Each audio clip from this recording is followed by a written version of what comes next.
Thanks for having us. This one goes out to all the commanders out there. It's called Victory. I hope y'all like it. 1, 2, 3, let's kick it.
Good evening, good afternoon, good morning, wherever everybody might be, and welcome as we do a little bit of one of my all-time favorite things in Elite, and that is PvP piracy.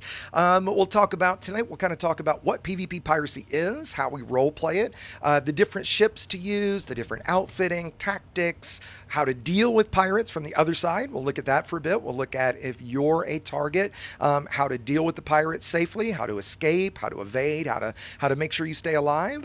And with that, I'm joined by a couple special guests and friends from the pretty much, you guys can correct me, the only major, the biggest certainly, PvP piracy group in our community, The Code. I've got White Star and Neotantric with me. How's it going, guys? Great, great. Thank you. Going great. Thank you for having us. Yeah. Thanks for joining. We've talked about this a good bit, and here I guess it was at least a month ago, maybe 6 weeks ago. Somebody can remind me when we were doing a piracy stream, a mining stream, and I had you guys, Chippy specifically, come and pirate me so we could show more that side of it.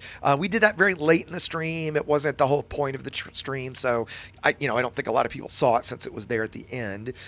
So we're gonna show that aspect of it as we did before, because recognize that piracy is not necessarily everybody's cup of tea. Thank you, as always, Cement, for pooping on me. Cement tends to always poop on me on stream, just so that you guys know what I mean by that. He does the little poop emoji when he donates, so I have to give credit to Hasmango, was the one who started doing that. So, but Cement has picked up the ball and run with it. So thank you, sir. And so again, we're going to talk about the role-playing aspects of it. I'll talk about kind of my codes of conduct, and the way that I think about piracy, the reasons I do it, and then get into the mechanics of it, the various ships that you'll want. And with that, why don't I just kind of jump right in with my thoughts on it, and to try to be clear to everybody that the reason and Neo, White Star, you guys correct me if you feel differently. The reasons that we do this is it's all about the role playing and it's all about the human interaction. I personally you can make money at this, and you can kind of steal enough to actually make credits now. It didn't used to be the way. Remember back in the days when it was only the community goals that we were able to pirate. But now, because low-tep diamonds are right now worth 1.7 million a ton, you steal a couple tons, that's some real money. I do it 100% for the role play. I like to interact with people. I like to see how people respond. I've made numerous friends over the years. In fact, I guess it was now at least 6 weeks or so ago, we pirated one night and had a guy that actually thanked us for role playing with him, for not just blowing him up, because if I kill you, I can't really steal from you, can I?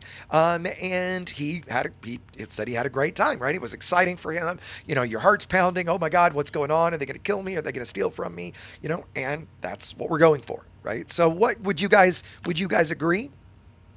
Yeah, Absolutely. absolutely. Yeah, I mean, Yep. look, for me, it is about the role play. I like to consider myself one of the nicer pirates Sure. out We'll there, but talk it about is that for a little sure. bit too. Yep. For sure, it's about there's a bit of skill in the mini game of interdiction. There's a little bit Absolutely. of you can usually tell what a commander is going to de-escalate their actions, Uh whether they huh. become compliant or not. Uh huh. And once you start sending macros, the different paths of escalation versus how do you de-escalate, and then ultimately, yes, the pirate's goal is to get loot. We have some commanders in code that fill up their cargo holds full Uh every huh. night, Sure. and it really is about the role play, I think. It's nice that now that things do pay as well as they do, you can spend, several hours, maybe as long as 3 or 4 hours to fill up something, maybe even as much as 512 tons, and you're still only taking a little bit here and there from folks. So, given that the goal, to be clear, certainly for me, is the goal is never to ruin someone else's gameplay or ruin someone else's night. I mean, that's not the point, right? The point is for everybody to have have fun. And I promise you, if you get pirated, and we're going to talk about the difference between pirate and griefing and ganking here in a little bit, but if you role play with a pirate, if you engage with a pirate, it absolutely can be fun for you too. And I know there's people out there hearing that thinking, "Oh, dude, bullshit. That's like saying it's fun to get, mugged by somebody." Well, let's all remember this is a video game. It's not real life. And so interactions like that can be a lot of fun. Let's also remember, NPCs attack us and quote unquote pirate us. And it's absolutely no fun to get pirated by an NPC. They don't talk back. They don't actually even, do they even stop these days? If you give them last time I tried to give one what it asked, it just kept shooting at me. Yeah, it's bugged. It's still bugged, right? So Yeah. I promise getting interdicted and pirated by me and us is a lot more fun than just getting interdicted by an NPC, that, especially if you're in a lower skilled ship. And again, we're going to talk about how to evade things. You're going to get killed. For example, a lot of folks know Commander Gracchus, Jerry, the disabled gamer that we held the GoFundMe for. Well, he pinged me the other day that he was out mining, and that he'd been mining a whole bunch recently, and he lost his entire load to an NPC. And so he was talking to me about shields because he's running unengineered so far. And now he wants to do some shield engineering and kind of understand better how to handle those situations, which is another thing we'll talk about. But, an NPC pirate isn't going to stop, and it didn't. It went after him until it absolutely killed him, and he lost the whole thing. Where had that been a human pirate and he interacted with them, he would not have lost all of that. So let's just all keep that in mind as we talk about this. We are talking about, role playing in a video game. It is advertised gameplay. It is why we have hatch breakers and interdictors and all of these different modules. So we're going to talk through those. Let's see where. Well, yeah, please. If I wanted to add something to that, right? Code actually does train commanders as well. So we actually flip the tables on us. We do about a quarterly event where we train commanders to pirate, where they steal from the code. In fact, we're actually kind of due for one. But something that we want to engage with the community, but also look, you could do it against one of us, and we'll teach you how to do it. That's right. And that's great. And that's, and so let me actually, Jaffo, I'm going to DM you I meant to do this already, the social link for the code if you want to pop that in from time to time. And thanks for, and no, Jaffo, I can't hear you. I see that you're muted. Do I have, oh, you know what, Jaffo, from the other day when you had mic problems, I muted you. So there we go. Try something, Jaffo. Are you there? Jaffo. Yeah, you should hear me now. Okay, gotcha. And good. Okay, I think I had you muted the other day when you were showing hot the whole time, so forgive me. So I just sent you, Jaffo, the invite. I'll paste it in real quick right now.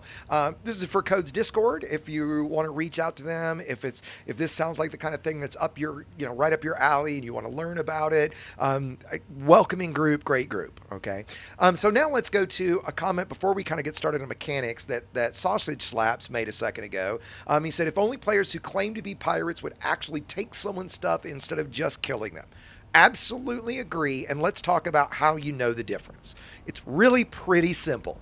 If somebody starts shooting at you without sending you a message and just doesn't stop shooting, that's not a pirate. That's a ganker or a griefer, whatever you want to call it, okay? That's somebody who just is up, a murder hobo, whatever you want to call them, that is just out to ruin your day, piss you off, and kill you. I couldn't agree more that that's lame.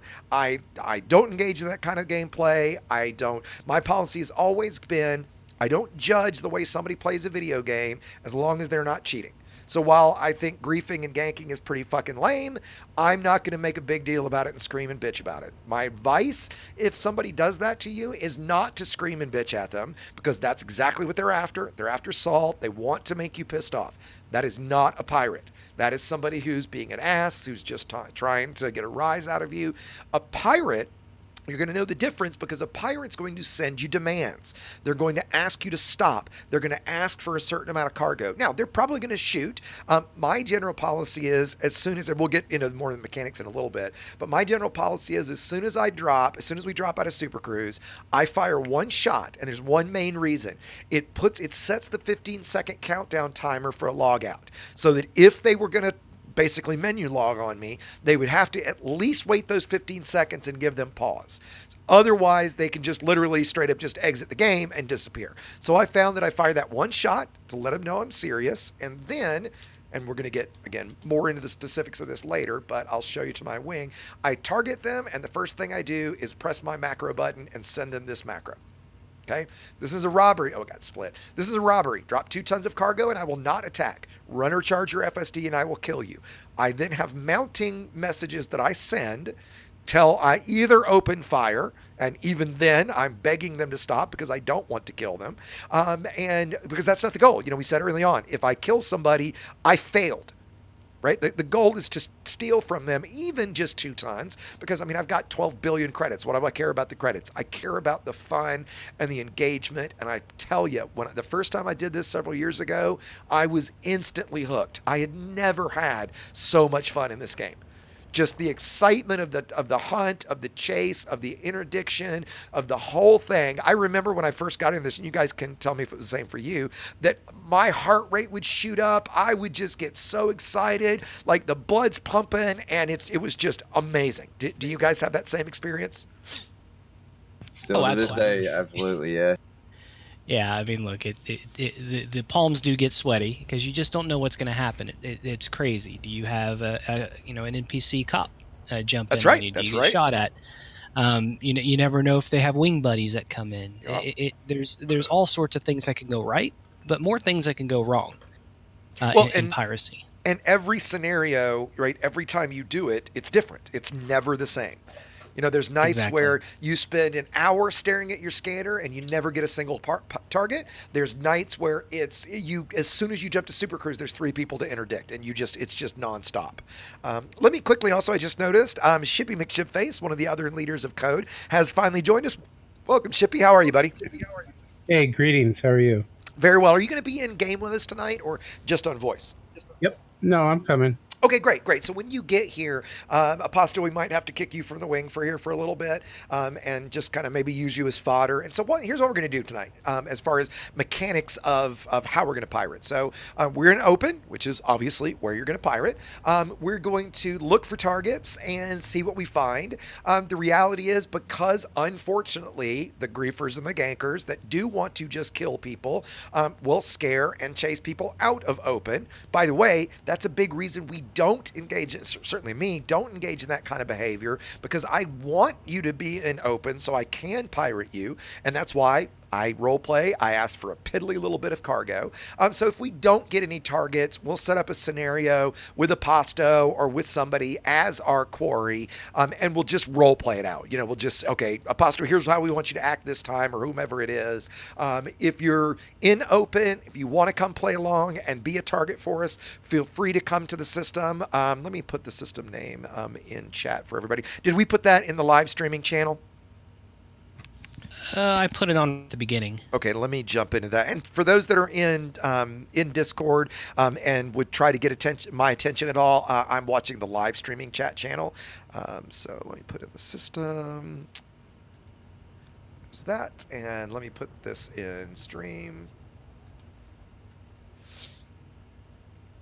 Yeah, and I just saw a comment from, who said that? Let's see, from Badger. If people stopped ganking, I would play in open, honestly. We're going to talk about that too, Badger, because I think, the notion that I'm not going to play in open or let myself enjoy a mode of the game because of somebody else, because of the generally, depending on where you are, very minor risk. And even then, there are ways to mitigate that risk. I brought my Type 9. I'm going to show some scenarios where these guys attack me. I'm going to stop for some of them, but mostly I'm going to show you how to evade, how to survive a situation, and we'll see if they can do it. The Type 9 I brought tonight in, 20, 30 at least attempts has never been killed. So you absolutely can do this safely. You can keep yourself alive and have a lot of fun doing it. Now, I get the, look, I've got no time for this. I just want to go mine. I just need to make credits. Fine. I get that. If that's the case and this is just not acceptable to you, great. Go to play in solo or private. I'm not going to judge anybody for that. The only thing I'm going to judge somebody for is cheating, and in this context, i.e. combat logging. So if you're choosing to play in open and you're choosing to take this risk, realize that that's something you're choosing. Finally, I'll say on that, I've said for the longest time, I wish Frontier would do something like this. I wish there was a bonus for doing mining and other activities in open. I wish that if you took off in open, you mined in open, you landed in open, you sold in open the entire time, I think you should get a 25% bonus. Right? You should get some sort of buff for that, for taking that extra risk. I wish they would do that because it would incentivize more people to play in open and it would give us more targets. Right? So, and I don't think, I've certainly never had anybody disagree with me on that. Anybody want to disagree with me? There are trade dividends for wings, right? So if everyone wings up and mines together and turns everything, or trades for that matter, and do trade missions, you'll get that extra dividend. And, that's right. And when you're mining in huge amounts, that's a pretty big dividend. Oh, absolutely. It can be as much with a wing of 4, say Type 9s or cutters, that can be 120 million credits. Somebody also said, who was that said that? Snowy Gamer also said BGS as well. Absolutely agree. Even more so do I think BGS and Power Play should have to be in open, because BGS and Power Play is the multiplayer part of the game. So why you can do the multiplayer part of the game in solo or private is, I don't understand. I've never understood. And I know Frontier maybe even a couple years ago now, over a year ago, put up that forum post about, hey, what if we made BGS, open only? And I know a lot of the forum dads cried about it, I'm sure. But I think there is a bigger majority, since I've been Mr. Poll Taker on the YouTube channel lately, maybe I should put up a poll about that. Have been, I think the majority of people would agree that BGS and Power Play should be in open, and I can't understand why anybody would argue with, if you do activities in open, you should get a bonus for that. So it's not that solo and private would get any kind of nerf. Let them make what they've always made, but you give some sort of extra incentive. And I don't know if it's 10%, 20%, 25%, maybe something in the 10% range feels justified. Any thoughts from you guys? Anybody want to disagree with that? Number one. That's what I thought. That's what I thought. There was a forum that people did disagree when it was Power Play specifically X a couple of years ago. Well, and there's always the forums, there were some pretty good arguments. I don't know if I want to say good, but there was some people putting up some strong arguments or strongly worded arguments about going against it. But I think for the most part, yeah, come on, guys. Well, and I think I would say, if I'm being fair, I think I would say that I think the fairest way to do it, including BGS and Power Play, is that if you're in open, you get a buff, 20%, 10%, the number is a little irrelevant for the argument. You figure out what that number is. I guess I can concede that the only argument for some maybe playing in solo or private would be due to internet connection issues, right? Bandwidth issues, things like that. If there's some technical reason why it is difficult for them to play in open, okay, I can kind of get that, and that's where I still go to. I think the main thing I would want to see would be a buff for those in open. So enough with that. Let's talk about some specific stuff. Let's get into some specific mechanics. Where should we start, guys? Should we start maybe with ships and outfitting first? Does that make sense? Yeah, sure. More than happy to talk about pirate packages. Types of ships to pirate in. We can drill into basically anywhere you want to go. So we'll take your lead. Yeah, let's start there. I'll start with the way I like to pirate, and then we'll let kind of maybe each of you guys specifically talk about your builds, why you like that build, how you use it, that kind of thing. I've always been a fan of small class. So right now you see I'm in a Cobra Mark III. I've got their builds. I've got White Star's builds, Shippy and Neo. If you guys could in the live streaming channel put in your build links, if you're up for that, and I'll share those. I like the small class for a couple reasons. Number one, I like the challenge of it. I just like small class ships the best anyway. I like the maneuverability. I like feeling like I'm in a fighter versus a big ship, if you want to word it that way. And I like the challenge of being in a Cobra, or even, and I have my Sidewinder here, or a Sidewinder and pirating a cutter, or back in the days when we had community goals, even Corvettes and Anacondas and with mining Type 9s, Type 10s. I love engaging a ship like that in a little tiny Sidewinder or a Cobra. Love it. The David and Goliath aspect of it, absolutely love. You should not underestimate the power of certainly the Cobra and even the Sidewinder. I've killed pythons with my Sidewinder. I've never killed a cutter or a vet, but I've beaten many, as in, chased them off, made them run away. I've killed cutters in my Cobra. And so it's all about the outfitting. It's all about the way you fly. And so while being honest, you're going to want engineering for this. I wouldn't say it's required, certainly not in the same way that it's required for PvP combat. But obviously, the stronger the ship you have, specifically probably with the experimental effects on weapons, are going to be pretty key here. And so the key modules that you have to have, first and foremost, is an interdictor. So you must have an interdictor. You've got to pull people out of Super Cruise. Much as I've tried to message people and just ask them to stop for me when I forgot an interdictor, it's never worked. I don't know why, but it just doesn't work. So you're going to want an interdictor.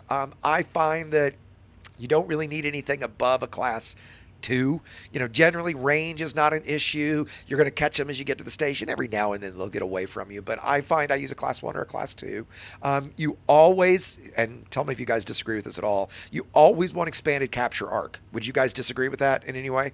No, absolutely no. It's the right one. Yeah, that's what I use on all my builds. Shippy, same for you? Yeah, I agree.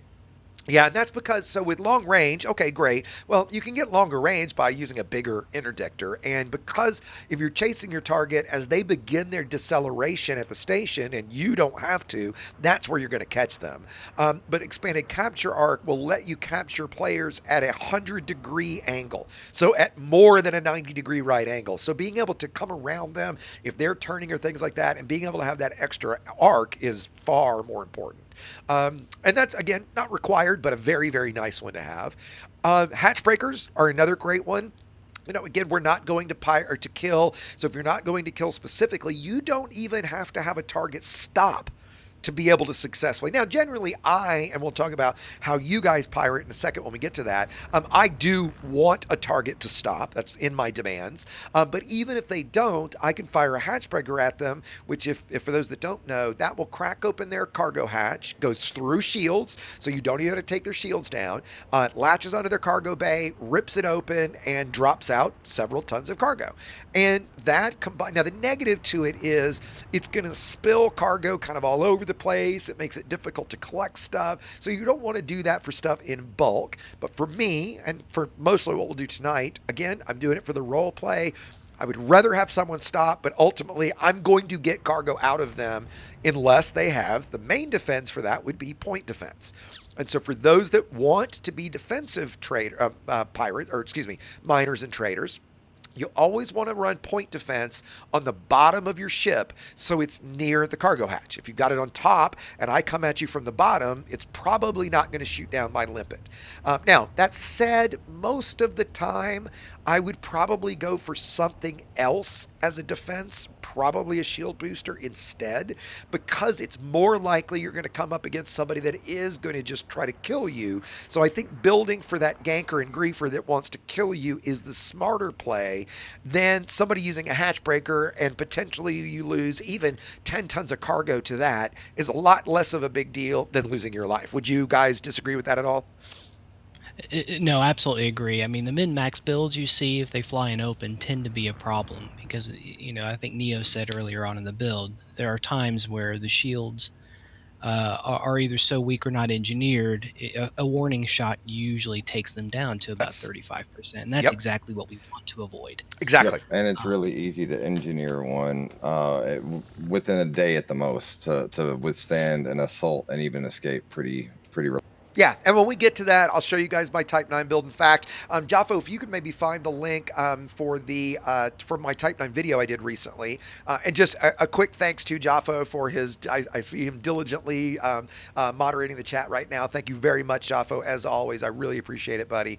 And if you could grab that Type 9 video, that'd be great. So that video not only shows Yeah, the just a sec. okay, great. Not only shows the mining build and the trading build I have, the specific about it is the defenses.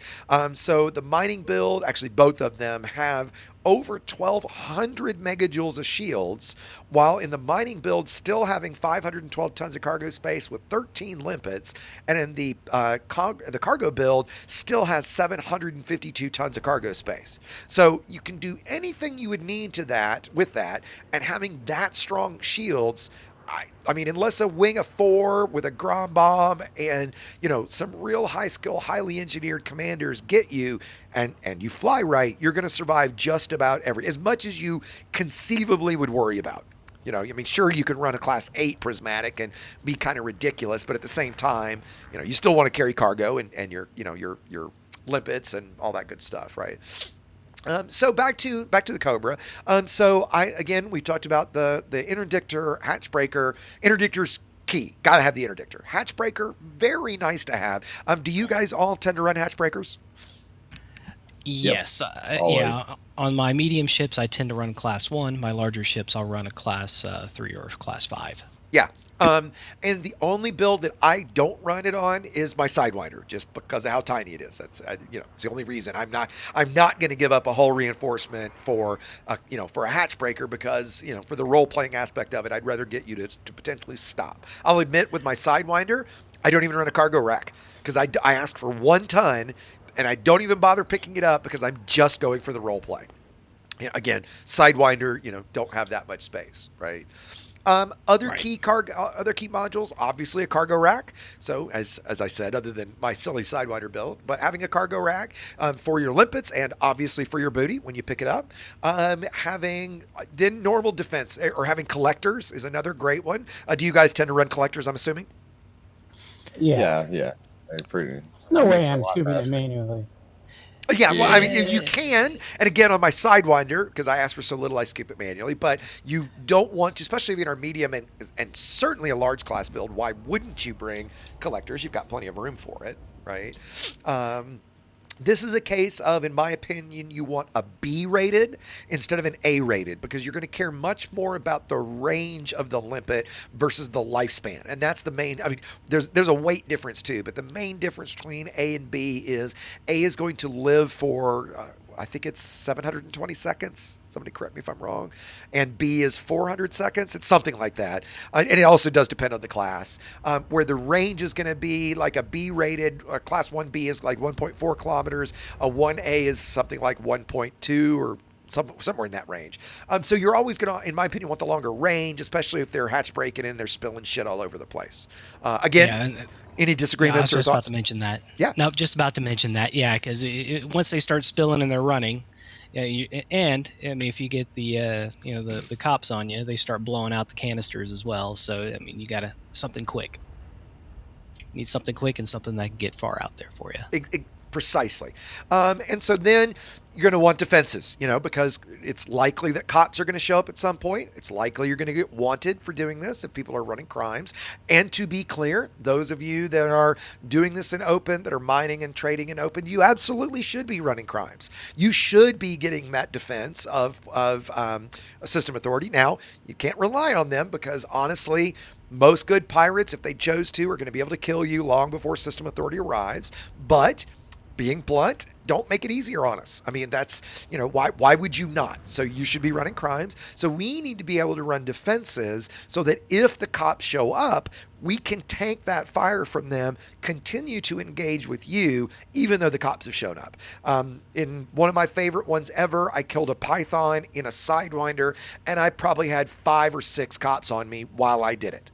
Because I just had to ignore them completely, go after the quarry the whole time. And finally, when he said, okay, I give, great. That's exactly what I wanted. He dropped his cargo and then I just fucking ran because the cops were about to kill me, to be honest.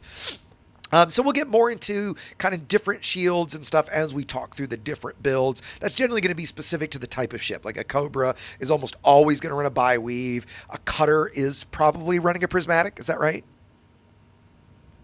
White Star? Best idea. Yep. Yeah, the cutter that I use is a prismatic cutter. Yep.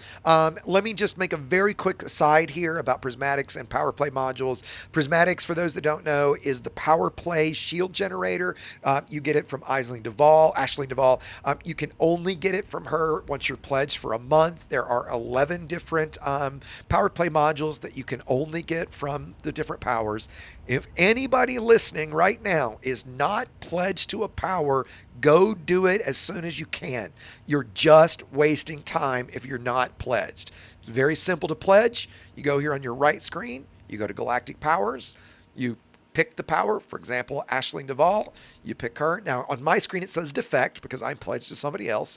You come down to either defect or pledge. That's all there is to it. There is very, very little negative to it. And then you wait, and I probably am. Okay, so I haven't paid attention because I've got all the modules. I just needed some more. So I've been pledged for 5 weeks and 1 day. So that means now I can buy some more Enforcer cannons, which is a little Class 1 multi-cannon that is amazing. I love the Enforcer cannon. And so then you need to go earn your merits. You basically deliver 750 tons of cargo, and then bam, you can unlock it. I have a video that covers how to get merits. It's on the channel. It's pretty recent. It's all very, very easy and simple. If you are not pledged, please get pledged. You're just wasting. Would anybody in channel disagree with me? No, as long as it's not pledged for mining lands. You know, wait, well, let's talk about that real quick. I love the mining lance. Okay, so the mining lance gets made fun of a lot. The point of the mining lance is it's a mining beam laser that can be used as a weapon. Well, that's absurd. Okay, it's only Class 1. It's fixed like the other mining lasers. It's worthless as a weapon. But what it's not worthless at is mining, because the big difference in it says the mining lasers are not engineerable and they only have a 500-meter range. The mining lance has a 1.5 kilometer range. So literally 3 times the range, so that when you're mining, as you get toward an asteroid, you can mine it that much sooner. Now, it's pretty minor, and to Chippy's point, it probably should be the last thing that you get, or pretty low on the list. But I actually find it very useful, and I'm glad I have it. All right, cool. Right? Would you disagree with any of that, Chippy? No, can you engineer Nope. mining lands? Nope, you cannot. Yep, you sure can't.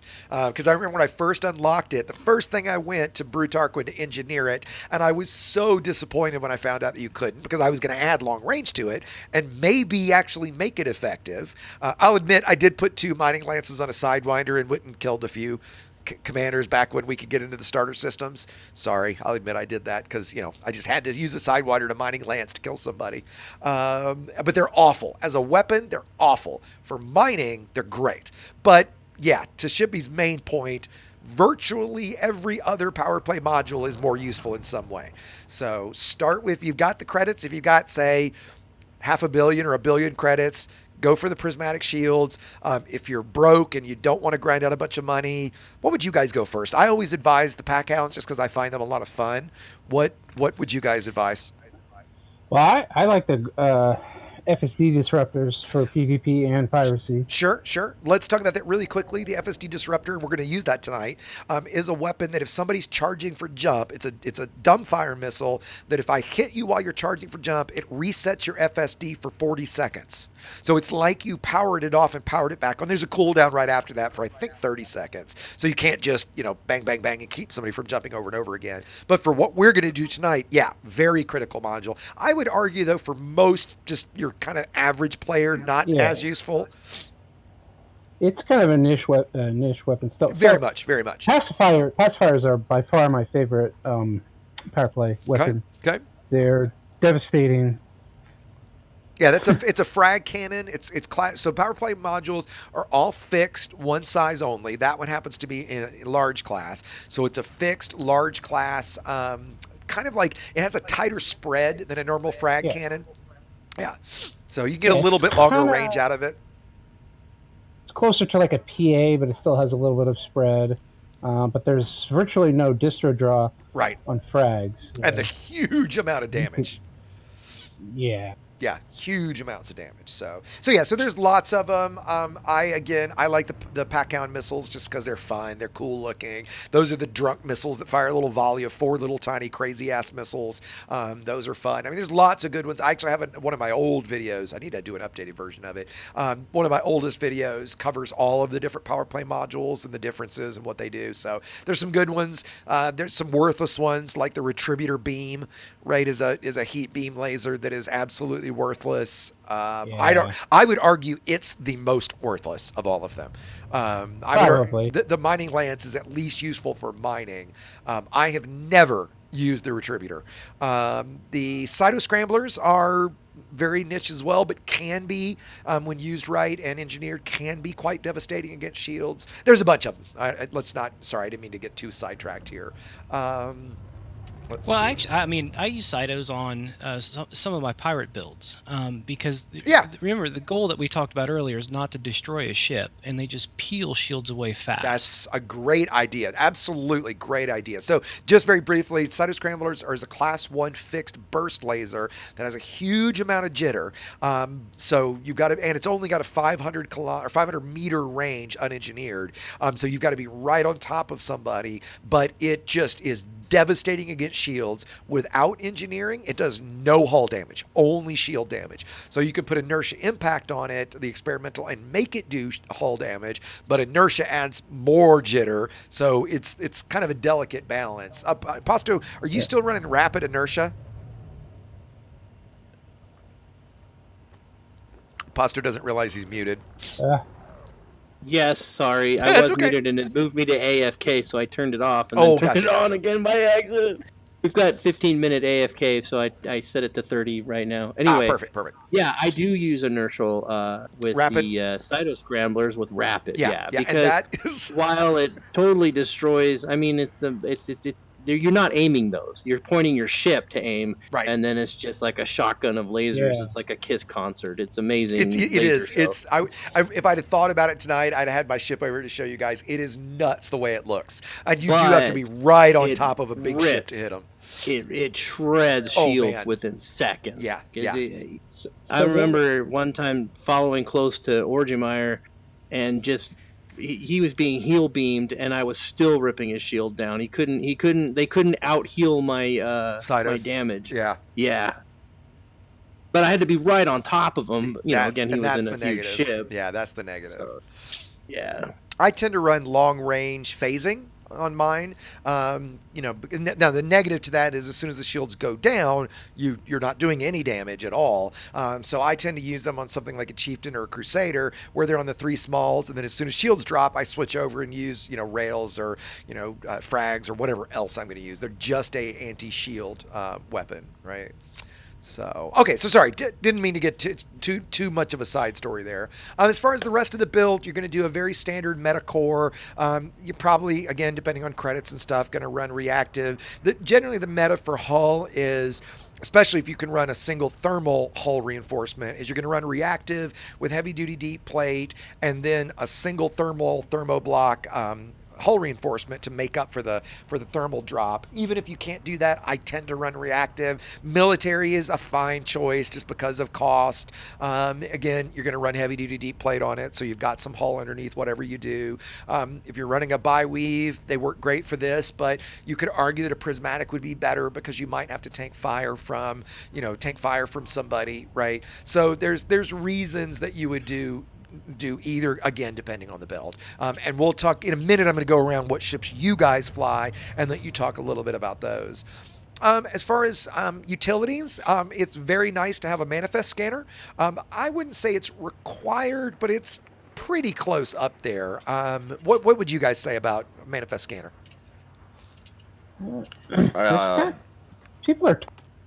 People will lie to you. It's best to have it. Yeah. I like to have it because, if you're going to be a pirate, fill the role. But there's I agree that too. It's part of the role in the code that are like, no, we know they've got diamonds, but before the big LTD boom, right? If you were hitting random trade routes, you really didn't know. when we're in the piracy system and you see someone come in with mining gear, right? Yeah, mining gear, you can always fire a hatch breaker and see, and see, yeah, yeah. because you won't get any cargo. It'll That's say right. empty. That's right. That's right. So if you fire a hatch breaker at somebody and they don't have cargo, it will say no cargo found, or there's an error message. I can't remember exactly what it is, but it will tell you they don't have cargo. Well, what if they have limpets mixed in? That's true. You might get unlucky and it pulls all limpets out. That's true too. It's Yep. just the risk. Yep. Yeah. That's true. So yeah. usually, I don't run one on my Sidewinder. Every other build I run, I do because I've got room for it. Even with the Cobra only having 2 spots, I generally am going to bring a chaff launcher, maybe a heat sink, usually not a shield booster because I'm not too worried about that. But I'm going to bring a manifest scanner. I think if you're going to engineer that, you want fast scan by far. That's what I was going to say. Yeah. Does anybody disagree with that? I use the fast scan by far. So fast, it's much better. And even if you're going to use it for bounty hunting, like in a Has Res or Res site or something, it's just so quick, you get extra money. And for pirating, it's nice to know what they have. Where is my... Oh, shoot, I didn't put it on. Let me land. I brought over a scanner with me and forgot I didn't put it on here, so let me grab it. And so, yeah, do you guys use anything other than fast scan? No. I mean, because the goal is you need to scan them fast, especially if you've got a commander that wants to run. Yep. So if you got a commander that you pull that may just have limpets or an empty hold, we typically just let them go or ask for a limpet because we're pirates. Yeah. If a commander has nothing in the hold, then I typically do the NPC thing of no beer. Bah, I'm gonna go find something else, my children or whatever. Yeah. And I can fly off. Sure. And, I think the only others that you would argue would maybe be lightweight to give you some extra speed. Well, you're going to be faster than them anyway, almost certainly. The same is true for long range. If they got ahead of you and were outrunning you, well, again, the odds on them outrunning you are incredibly slim. So I think fast scan is absolutely the way to go. Now let's talk about weapons, and we'll go through the key weapons. Really, there's not any must-have weapons, but there are weapons that make a lot more sense. I tend to run mine launchers, railguns, or long-range weapons, and we talked about it earlier, the FSD disruptor, or commonly known as the Grom Bomb. Quickly, we talked about the Grom Bomb already. That's the FSD disruptor. That's if you're charging for jump, and I want to stop you, I hit you with that mid-jump, bam, you can't jump now. You're screwed for 40 seconds. It's a great way to Did we mention that you can engineer missiles to do that too? We had not yet, but take it apart. No, go right ahead. Explain that. So you can, engineer. There's dumbfire missiles, and you can apply with engineering to disrupt the FSD. So if you don't want to get the power play weapon, and you have the engineering, you can do that route as well. And we could call it the Walmart Grom. Yeah, okay. It's not as good. Dollar store. I think the difference is the reboot time is half, right? no, It's way less. It's like 4 seconds on the dollar store, and you get 19 seconds on a Grom with the FSD interrupt also. Okay, Exactly. Great. So Thank you for it is way clarifying better that. to do the power play. Yeah. Give me a second. But To counter that, that's a good reason to get the faster spin up time for the FSD instead of range increase. That's true. Yeah. That's true. Sure, and we'll talk about builds to counter pirating. I think later you said we absolutely will. And Jaffo, Jaffo, you're great. You're absolutely right, though. That is a reason to use fast boot. Fast boot. Yeah, fast boot. That is absolutely a reason to use fast boot. Absolutely. And so the ground bomb or engineering a dumbfire missile with the FSD interrupt, I think is what it's called, is a great idea if you don't have the Grom. The other things, again, I like having a long range weapon. I love long range railguns. I like that with super penetrator because I can go after an internal module like a power plant, like thrusters, things like that. A seeker missile or packhound specifically are a great choice as well. You drop somebody's shields, you go after their thrusters, you take out their thrusters. Now they can't do anything. They're just floating, stuck until they reboot repair. That's a great one. I'm a big fan of the mine launcher, and people might laugh at the mine launcher. Well, my friend, it is because you don't understand the mine launcher. What's great about it is it has to be paired with the right experimentals, and there's two that are key. One is called ion disruption, and ion disruption brings you to a dead stop for 10 seconds. Doesn't matter how much you boost, doesn't matter what throttle you're at, it will bring your ship, no matter what it is, to a dead stop. And talk about freaking people out when you're in your cutter and you're thinking, well, I'm 500 meters a second or whatever, and I'm just going to run away from this guy. And all of a sudden, you dead stop, and you're, what the fuck, man? Why can't I move? It completely freaks people out. So it's a great kind of mental weapon. The next is Reverb Cascade. Reverb Cascade is the experimental that attacks the shield generator itself directly. So rather than do shield damage, and it does a little bit, right? But your shields are, say, let's say you've got this massively megajoule stat cutter with 20,000 megajoules. Well, I hit you with that mine and your shields go to 99.9%, but your generator's integrity just went to 90, and I'm making these numbers up. And then it goes to 80, and then it goes to 70. And when it hits 0, the generator dies and your shields go down instantly. So they go from 99% to completely turned off, gone. And they don't come back until you reboot repair. Phenomenal weapon. It's, in my mind, and you can do the same effect on torpedoes. There is nothing better than seeing a vet cutter anaconda, a big shield tank ship, just instantly lose their shields, right? Just all at once. I don't know about you guys, but I fucking love that. I would like to hear Shippy talk about his time spent in a Viper Mark IV, I believe, with launching mines, PvPing in it. Or amazing. A hauler as well. Classic Shippy, dude. Yeah, go for it. She came to me right outside of our home station once. Just right outside the mail. I mean, the Viper Mark IV, it's not very popular, but in my opinion, it's an underrated ship. It's not super fast, but it's the tankiest small ship. And yeah, I would just put 2 reverb mines on there, and either 2 super pin rails or dumbfire missiles with penetrator munitions, and you get some guy in like a Conda or Corvette that thinks he's just gonna squash you, or even an FDL just coming at you in a straight line, and you just launch those mines, and then they pop their shields, and then the power plant's like one hit with those dumbfires, and they're dead. Yeah, and so it's it's a great weapon. It's difficult to use. The main ways to use the mine launcher is you can fly reverse ski, get somebody to chase you. That's another reason I like using long range weapons. A lot of times I also use a long range scramble spectrum burst or pulse laser. And scramble spectrum is the one that does random module malfunctions. Again, great mental weapon to freak somebody out. You fly backwards, you're firing a long range laser, you're picking at them, getting them to chase you. They start chasing you. You just start laying mines in front of them. They start plowing through the mines thinking, well, this isn't doing anything. What's this dumbass using little shitty mines for? And then bam, shields drop. And then if there's still a bunch of mines in front of them, the next thing you know, they're dead, right? Because mines do a lot of hull damage. So yeah, big fan there personally. Talked about railgun, missiles, seekers. What other weapons do you guys use, and why? Let me start with White Star. We'll talk about actually let's do it that way. Let's talk about the build you're going to run tonight for the beginning with the Crate Mark II, correct? Yep. Crate okay, Mark great. II, Yeah, I'm going to post that link in. Why don't you tell us about your build and what you like about it? All right. So a couple of things. First, let's talk about mass lock. It mass locks most medium ships and even some large ships. So it kind of helps you keep a commander in the instance if they don't highway. Why don't you very quickly, White Star, talk about what mass lock is, the difference between high and low wake, and why that matters? Sure. So mass lock basically is the weight of your ship impacting the frame ship drive of any other commander in your system or in your instance.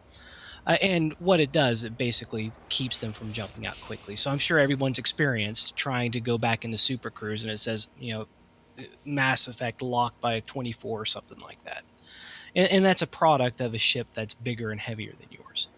The crate in particular, the crate that I'm flying, mass locks most medium ships and a few of the larger ships. So, and it's fast, which is one of the reasons why I've chosen this particular crate Mark II. The build itself is a pretty standard build for core. It runs a reactive composite for its armor, 7A power plant, armored grade 5 thermal spread, thrusters, dirty drag drives, frame shift drive, increased range, mass manager. I do have D-rated life support and sensors. Yep, same here. Lightweight on both. Yep. And that's just to lighten it up. And then charge enhanced grade 5. Super conduit on the power distributor. Yeah, so just a standard meta combat core, basically. Exactly, standard meta. And the reason is, right, if you're going to pirate, you have to be ready to possibly engage in combat. So the reason why you get a little tanky there. And then a bi-weave shield generator, something that can recover fast if you do end up having to go PvP. I was going to ask what shield you tend to run on the crate. Do any of you guys run prismatics on your crates? Yes. Yeah, okay. And the crate's one of those unique ships that it really can work either way. There's only a handful of ships that really work either prismatic, or if you're not a prismatic, if you haven't unlocked those yet, A-rated. And by the way, just quickly, when you guys hear us talk about prismatic, if you don't have prismatics, we're just standard A-rated would be the way to go. That they're kind of synonymous. And then just finally with prismatics, the way you can think about a prismatic is it's the same specs as the next largest generator, but it fits in that slot. So for example, a class 5 prismatic has the specs generally of a class 6A generator, but it fits in a class 5 slot. So it weighs as much, has generally as much megajoule strength. So that's kind of how it is. So it basically lets you have, one step up bigger shield on the ship that you already have. So, and it's pretty unique that most ships are either bi-weave hull tank builds or they're A-rated / prismatic builds. It's kind of unique that there's only a handful of ships that really work as either. So that's why I was asking the difference, who liked which, right? Yep. And then this is kind of where we start seeing a breakdown of specialized builds. So a piracy build, you have to give something up in order to pirate. And typically that comes in the form of hull reinforcement packages. So you have to remove some of the things that harden your ship for PvP, and that's the sacrifice. That's right. Yep. So you got to run a cargo rack. You don't have to run hatchbreaker limpets, and you don't have to run collector limpets. But you do. But you do. You do.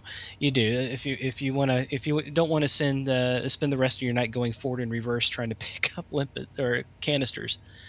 And then the hard points are also specific to the pilot. In my particular build, I run 3 plasma accelerators on the large, and the 2 medium slots are the FSD interrupt missiles and pack hounds. And kind of what we talked about on the stream, the FSD interrupt is to interrupt the frame shift drive, and the pack hounds are if we have someone that's running, you drop the shields, and then the pack hounds take out the engines when you target them.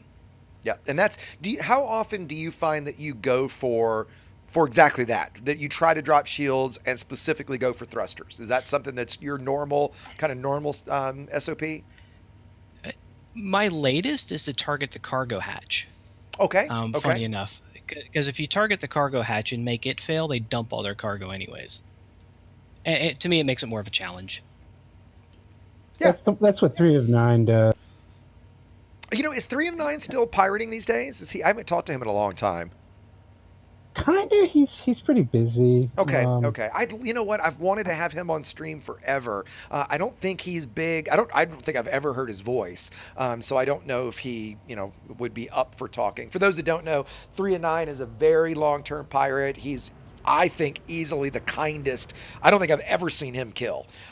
Even if somebody's we'll talk about my rules of engagement here in a little bit. Even if somebody's blasting away at them, he still just hatch breaks them and leaves and doesn't kill them. And in fact, he was probably the first, I watched his YouTube channel and was just like, oh my God, this looks amazingly fun, and learned initially from him. So 3 of 9, maybe Jaffo, if you can find his YouTube channel, that'd be great. Because he's definitely somebody he's a great pilot. Oh, and his videos are amazing. I mean, the guy's a good pilot. He is a very good pilot. Yeah, absolutely. Yeah. Okay, so sorry. Did we finish through? Yeah. Yeah. Where so, were we? yeah. So my build. So the PAs really are for damage. To try to take the shields down, but I try to at least fit it out for PvP if I have to. Just in case somebody has a go at you, basically. Just in case. Yep. Just in case. Yep. And then shield boosters, chaff, and a manifest scanner in the utility mounts. And it seems to work really well with me. Most nights if I go out and pirate, I'll get 32 tons of cargo. I don't ask for much, because like you, I've got about 9 billion in credits, so I do it for the role play. So I'd much rather go in, collect a little bit. Yep. Have a good day, have a good laugh. Hell, it used to be that I have by far lost a lot more credits pirating in terms of rebuys than I've ever made in what I've stolen. Now, I know some, especially these days with low temp diamonds the way they are, have actually made, 1 billion credits in a day doing it. And you can. That's just not my motivation, so I've never cared. Right? Nah, and my motivation is purely for the role play of it. At the end of the day, you have a decent conversation, and a lot of times you get people on a friends list, or I've had people that have say, "Hey, do you mind help protecting me in a mine when I go mining?" Stuff like that. It turns out to be pretty good at the end. Absolutely. And, again, the notion that, these guys are assholes, blah, blah, blah. I have made so many, and Jaffa, thank you very much for finding that, buddy. I have made so many friends through piracy. I've been pirated by people that I became friends with. It really, really, and we're going to show that in a little bit. And forgive us, guys, we're going to shut up here in a little bit. And there's a lot to talk about before we actually get to the gameplay. We're going to do that here shortly. But just realizing that you can have a really fun interaction with somebody that pirates you. I think that's one of the main things that I'm hoping people take away from this, because I know so many people are just, pirates bad, griefer, ganker, you're trying to steal from me, how dare you? I mean, I've gotten, just asinine comments like that before. Or one guy was, oh, how dare you, make all your money just by stealing from people, you need to go do your work too. And I was like, dude, I've earned 15 billion via mining. I've probably lost 500 million via piracy, right? This is not what I do it for. That's not the point behind it.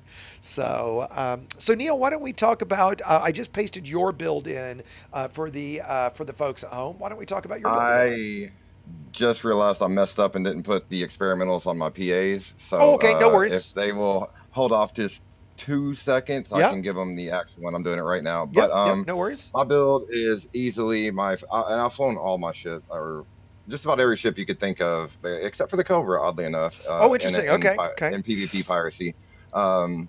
And this one is the one I think I like the most, because it you need to be in a ship that you can just live with being in Super Cruise for hours at a time in, and the Cutter is just not that ship for me.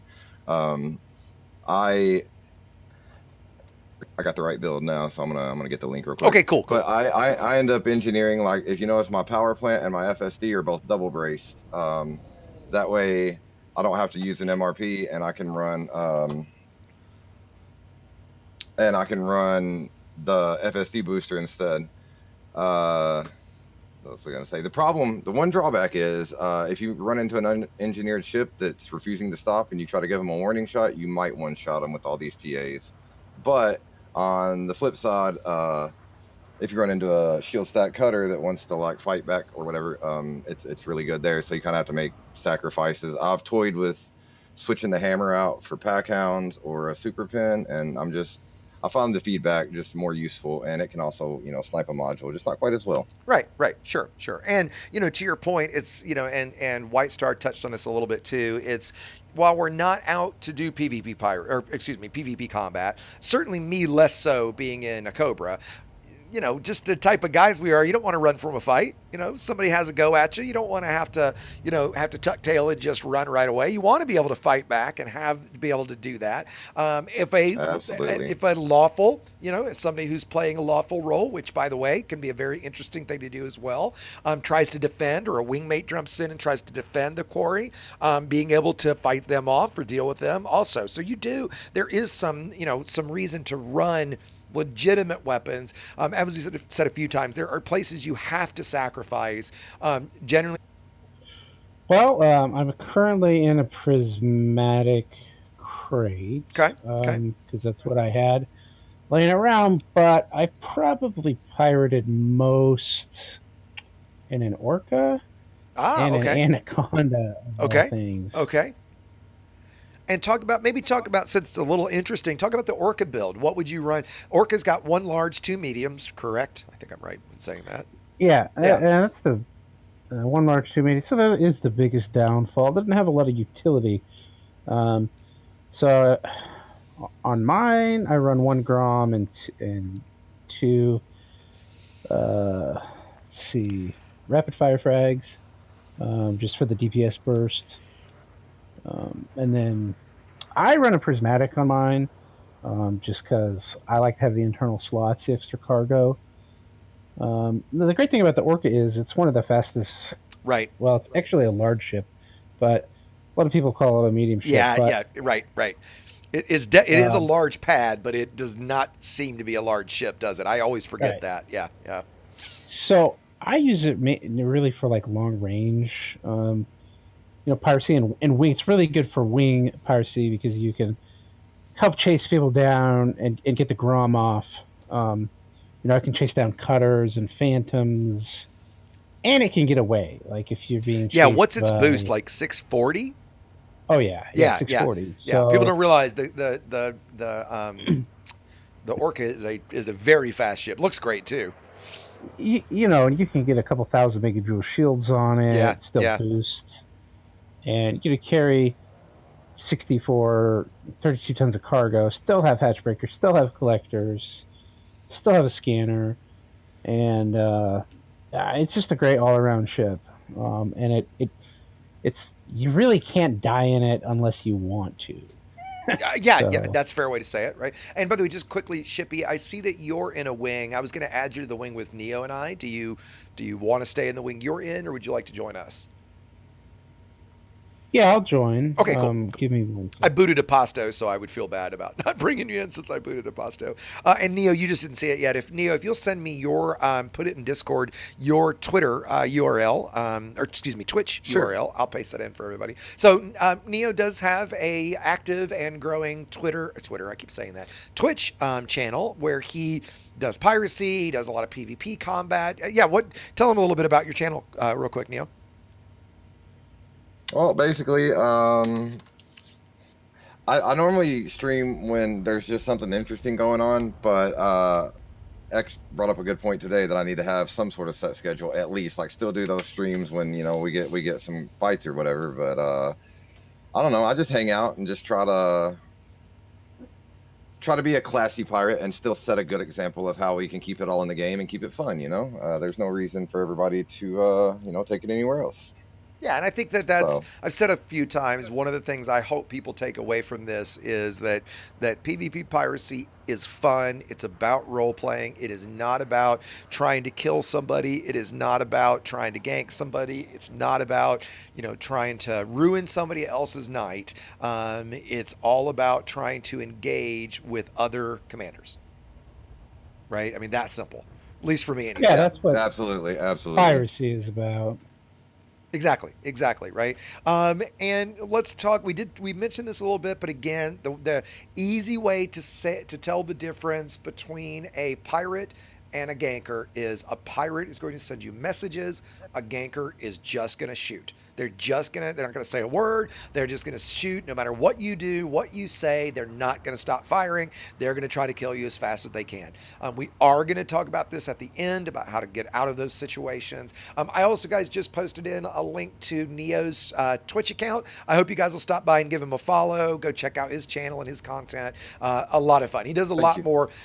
He's gonna be a lot more always with combat, always with that kind of stuff. Where you guys know I try to cover a broad range of stuff. So if you want to see some high-end combat, PvP fights, piracy, all that kind of stuff, definitely stop by and give Neo a follow. So, did you say Thank you you. were Thank you were you. at 500 follows yet?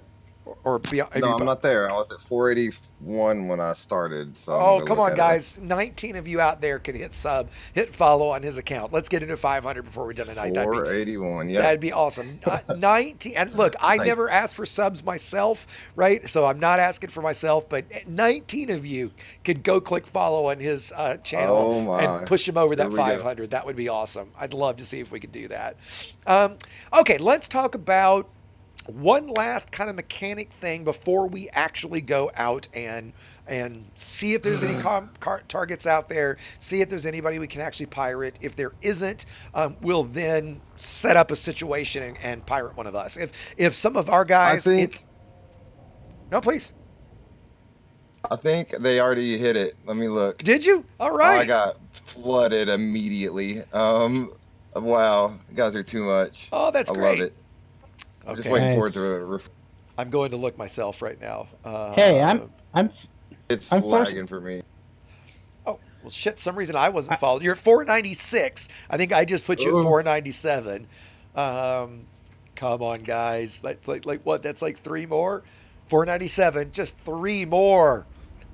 3 more. Do X a favor and go click on Neo, because that would just be fun to see. I know those round numbers are big. I just hit 45,000 on YouTube, and so that was a fun one to hit. And of course, I'm like, you're looking for 500. I'm like sitting here going, okay, come on, get to 50, Yeah. right? Get to 50. Yeah. But all the numbers, right? They're all their own We're little there. milestone. 502. My goodness. Well done, Nice. guys. Thanks, guys. Yeah. Thank Awesome. you so much. I really appreciate it. Awesome. That's fantastic.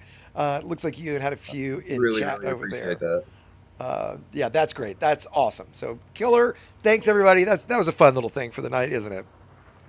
Okay, let's get back to the next thing we want to look at is, this is probably the last thing before we go actually pirate, is something I personally think is critical to this, and that is macros. Being able to have message macros so that you can communicate with your You guys target. What was that, Neil? Sorry, I didn't mean to hit that. No, you're I good. didn't mean to hit that button. Okay, I'm sorry. cool. So that you can get messages to your target as quickly as possible without having to fumble around for the keyboard in the middle of that first interdiction. Because right after the interdiction, it's going to be really busy. They're trying to escape. They're trying to figure out what's going on. You're busy targeting things. You're busy doing stuff. So being able to use some tool, and we're not going to get into the specifics there, because you could use voice attack. You could use, like, some of the Logitech keyboards have macroing languages. You could use auto hotkey. You could at least have something on your clipboard. So if it's, you type something into a notepad document, this is my message, and you pop that on your clipboard so that you just come into game, you find your target and you paste it, and that's all there is to it. Even just that at a minimum is critical, in my opinion. I use a combination of voice attack, and mine's a little complex the way that I do it.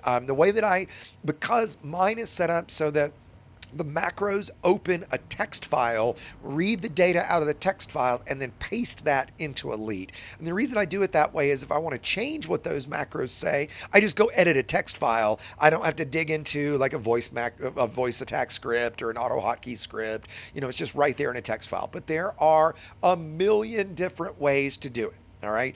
If you need help with that, ping me in Discord. There's plenty of resources out there to help you with macros. I think, and what I use is, you want 3 key macros. You want your primary demands, you want your secondary warning, like they've not listened to you, but you're trying to get them to, and then you want your, okay, I really don't want to shoot at you, and I will stop if you stop. So my 3 are, first one is this. We saw this one earlier. This is a robbery. Drop 2 tons of cargo. I will not attack. Run or charge your FSD and I will kill you. I've played around in the past with, please, Commander, please, my children are starving. Please stop and help feed my children. Right? I've played around with, this is a health and safety inspection. Please come to a full stop so that we can inspect your cargo for actually a joke around COVID-19. Might be maybe not funny, but maybe funny, right? And so any of those kind of things, if you want to go funny, if you want to go serious, I bounce back and forth, and I find that pointing out as best you can that this is a robbery is the best thing to do, okay? Then my second message is, Please stop, Commander. Oh, we got some chat going on. Please stop, Commander. I only want 2 tons of cargo. Don't make me kill you for 2 tons of cargo. Trying to get across to them. Now, you'll notice I also put that big row of asterisks there. I do that so that my goal is so that it brings it out. It makes it a lot easier to see in the chat messages, because you have to recognize a lot of commanders, especially new commanders, are so freaked out they don't even see the messages, unfortunately. Okay, I know that's happened with me. Actually, let me stop and ask you guys a question, and we'll get to your macros. But do you guys ever actually send a voice comms request? We've had one commander do it, and that's about it. And does he find that it's useful, or it just isn't?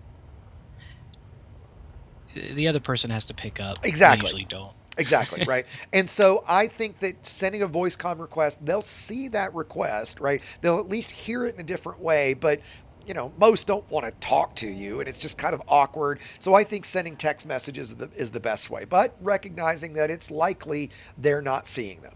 And then for me, finally, the last message is opening fire. If you come to a full stop, I will cease fire immediately. Please don't make me kill you for 2 tons of cargo.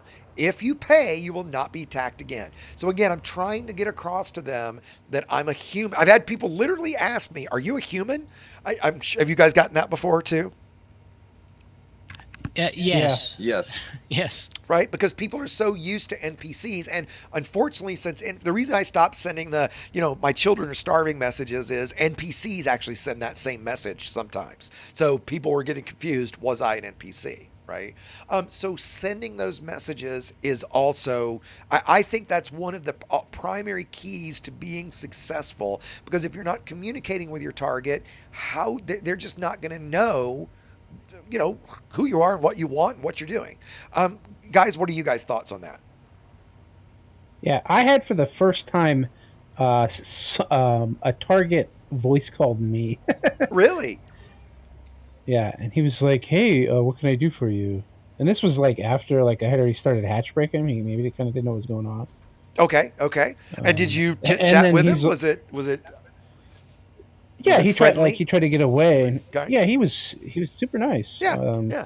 Like I had blasted his drives out, and he was kind of drifting, and he's like, "Yeah, I don't know what happened." He goes, "I didn't even know that you were a person."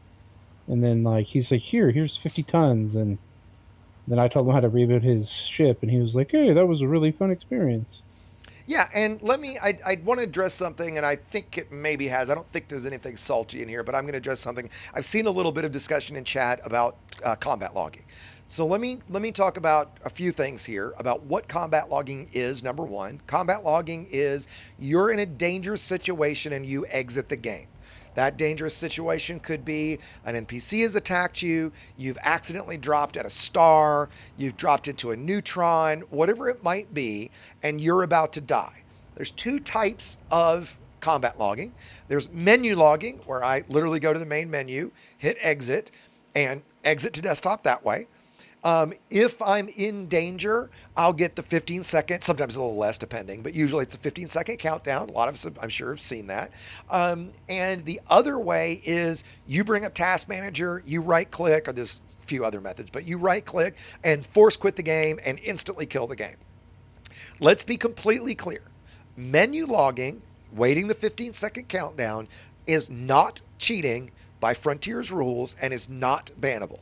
Now, much of the PvP community, I would say all of it, certainly our policies at level 11 and squadron 11 are, we absolutely do not allow that. All right. We consider that cheating and as poor behavior as you can, as if you have chosen to play in open, you have chosen to accept the risk that goes along with open. Now, I'm not going to defend a ganker. I'm not going to defend somebody who's trying to murder you, but I will remind you that attacking another commander for the purposes of killing them is part of the game. Cheating is not. None of us are special. None of us gets to follow our own rules. We all have to agree to and follow the rules Frontier sets down. Task killing, as in yanking your network cable, force quitting the game, powering your computer off, whatever it is absolutely, according to Frontier, cheating and a bannable offense. And yes, they have absolutely banned for it. Do they very often? No. Do they take it super seriously? Sadly, no. But it absolutely, without question or debate, is against Frontier's rules, and certainly for members of our squadron, either are. All right. Again, if you just absolutely, it is not acceptable for you to be engaged by another player, fantastic. Absolutely no problem. Please go play in solo or private. Please don't play in open and have the mindset that, well, they attacked me, fuck them, I'm just going to cheat. It's so cliche to say two wrongs do not make a right. But the sad thing is, in this case, that's only one wrong. While the person that might have attacked you is douchey, want to call him an asshole, whatever you want to call him, attacking commanders and combat is part of the game. In fact, the site used to even say, hunt other commanders. I mean, just period. Like, that's part of the game. All right. So at the end, we're going to talk in more detail about how to properly assault. If somebody kills you, just move on. What they want is to, as I've tried to make clear, our goal is not in any way to ruin your night. That is absolutely their goal.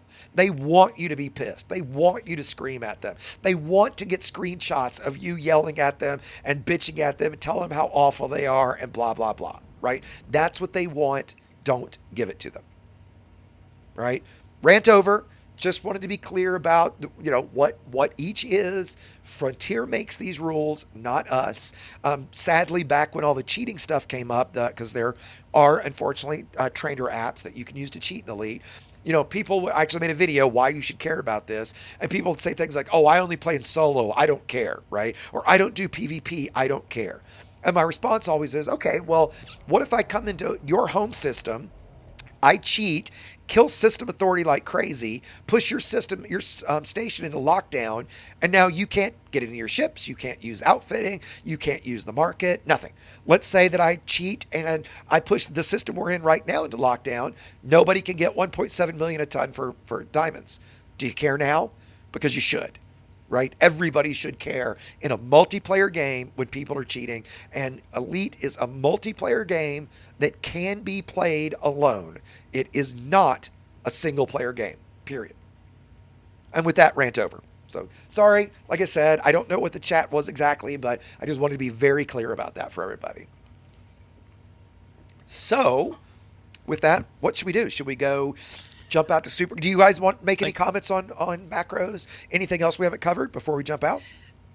Yeah, well, at least for me, right? I'm kind of old school. I have a notepad, copy paste. Okay. And then I manually type things out. When I am in voice attack, I do use voice attack commands. Yeah, okay, great. And I think that, what I do is once I get someone to stop, then I grab my keyboard and I start talking to them. Like I'll communicate with them, especially if they have questions. Another really wonderful way I think you can respond to, especially a pirate, is, hey, how did you do that? How did you stop me from jumping? And I don't know about you guys, but every single time I've had somebody ask me a question like that, I will sit there and spend 15 minutes talking to you, explaining whatever it is you want to know. Similar for you guys? Oh, absolutely. But I think Neo was going to talk about his macros too. Please. Yeah, Neo, what you got? Oh, no, I was gonna say, like you were saying, it's almost impossible to do all the required multitasking while you're pirating without text macros and Right. or pit macros. So I highly recommend people checking out Auto Hotkey or just whatever your flavor is. Or if you have a Logitech like G502, for example, you can put multi-key macros natively on the mouse. So it's worth it. Yeah, great. Shippy, anything you wanted to comment on? I use voice attack. So Yeah, same here. That's how I do it. pretty simple. Yeah, and for anybody that's got questions about how to set those up, in fact, it's been on my list for a long time to make a video specifically about macros, voice macros like this. Feel free to post in the Level 11 Discord. There's many of us that know how to do it that are happy to help. There's as we've discussed right now, there's a million different ways to do it. In fact, I know Jaffo's been pasting in the link for the Level 11 Discord. If you'd like, I haven't said this yet really tonight. If you'd like to come chat with us, if you've got got questions, feel free to jump in Discord and chat with us. We do ask that, just kind of keep the questions on topic. If it's something you think everybody would benefit from, by all means, jump in. If you can get a word in edgewise with me talking my ass off, but if you've got something for us, by all means, let us know. So. There is a little blurb written on EDTutorials under the Piracy section that talks about voice attack macros very briefly, but you get an idea on how to experiment with it. That sounds great. Interesting. Okay, Corky, thank you for saying that. Next time, Corky, at me in chat so that I'll see it and not miss it. So Corky is leader, I believe, and if you want to come join us in voice, Corky, by all means, if you can. Corky is the leader of a group called NEWP, NEWP. Do you guys know what that stands for? I'm sure somebody does. New pilot initiative. Something like that. Yeah. Corky can type it in the chat for us. They're doing, and in fact, Corky, DM me more about this later. If you get me some more details or a little image or something, I'm happy to put up an announcement on the YouTube channel. They're going to be hosting a gank evasion practice session this Saturday at 1800. I assume that's UTC.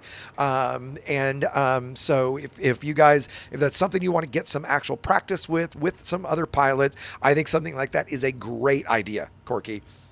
Okay, so he's a mentor, not the leader. Let's be clear there. But yeah, if that's something you guys are interested in, I've said this several times. We're going to talk about that at the end of the stream here before we go tonight. But I think that's a great thing for people to do. In fact, Jaffo, if you don't mind, you could find the beginner's guide to open video of mine. That would be great. Open is not something to be scared of. This is the last thing I'll say, and then we'll jump out and do some piracy. There are a few key systems that are very dangerous. Those are going to be Shinrarta Desra for certain. You're in the system you have to be elite for. All the pilots there are elite rank. You've got lots of elite level combat pilots.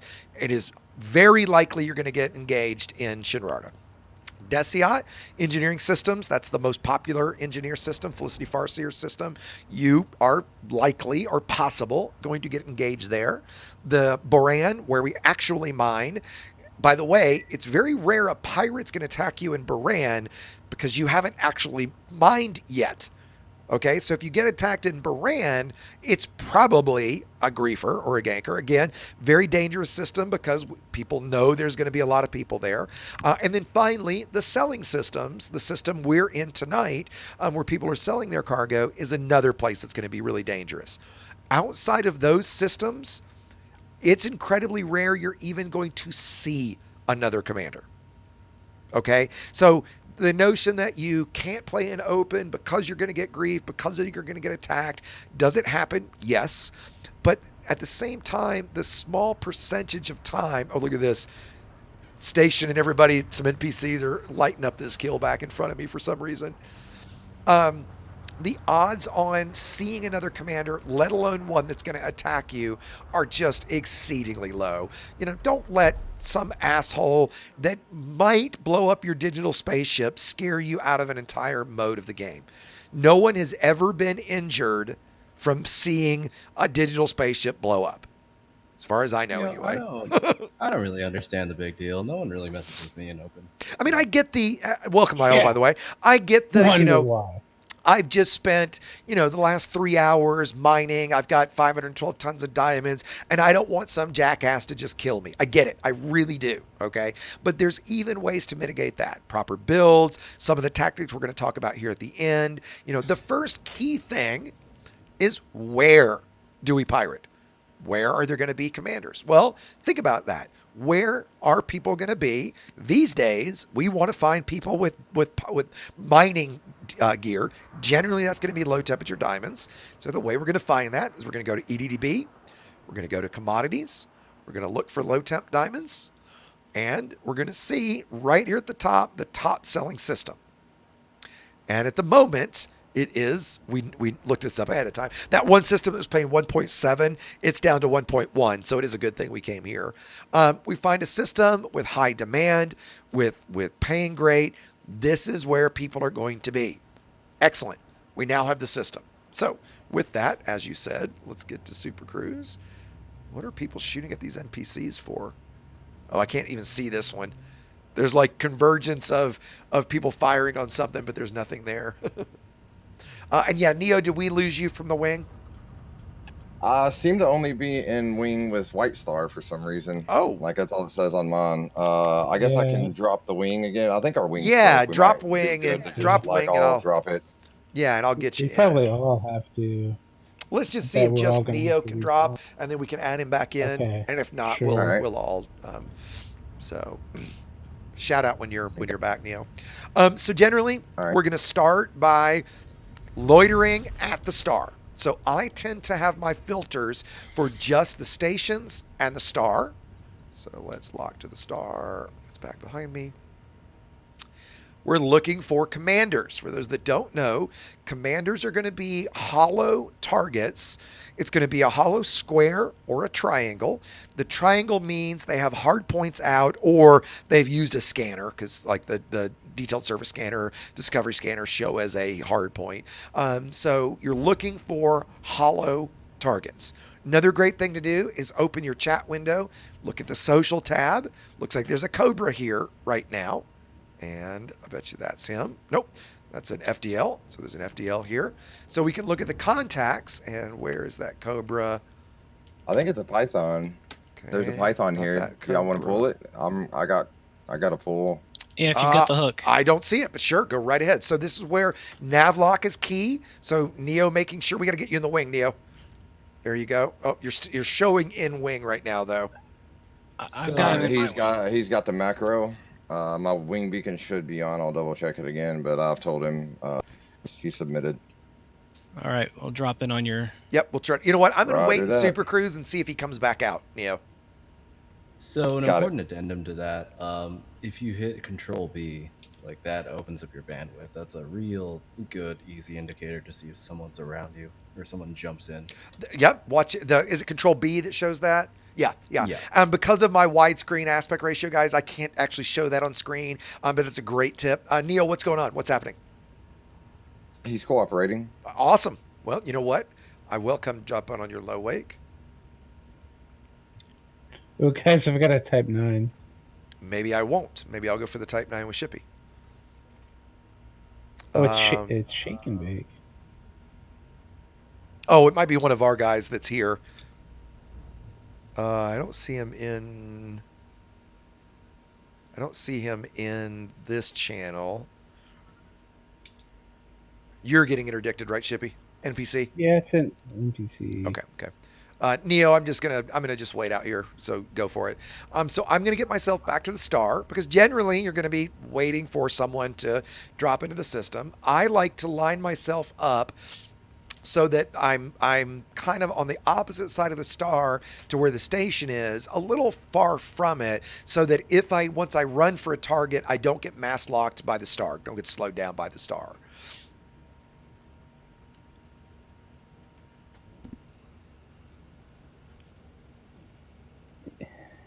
Is Neo in the wing? I don't see him in the wing. No, not yeah, yet. he's in my wing. Okay, Well, I've got him in mine. Okay, he's not in mine. There's So something let's wrong all with let's All right, all disband the Commander. wing.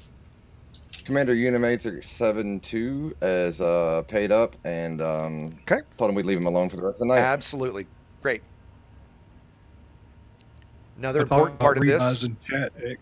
I'm sorry, If say you that want to again. show them your Talk- rebuy screen. Oh, you mean the number of rebuys I've spent? The amount, yeah. Yeah, sure.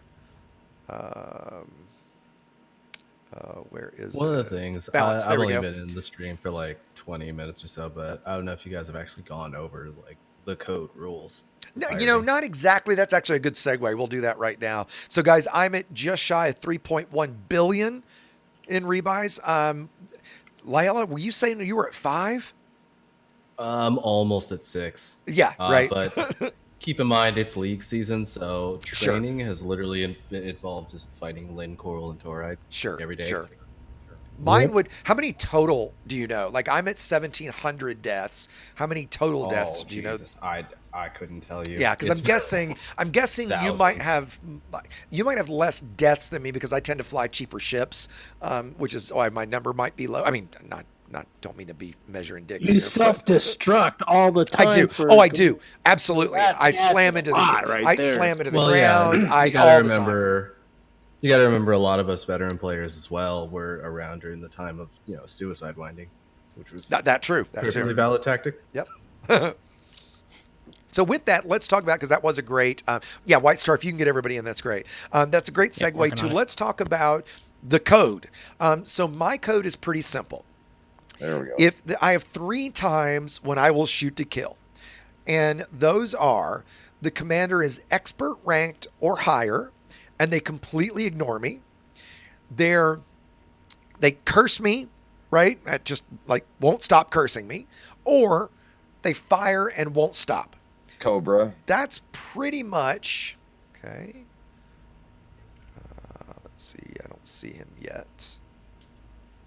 I'm gonna hang back and let you grab him I if you don't want. see him, so don't let him get. Where is he? Is he near the star or near the station? He's right in front of me, between me and the star. Like I've come got him. back towards I've the got him. station. Oh, he's one of our guys. He's one of our guys. Oh, okay. Yep, he's here in the Discord with us. Now, actually, guys in the Got it. Discord, Karate, do Got a you have fight cargo? then.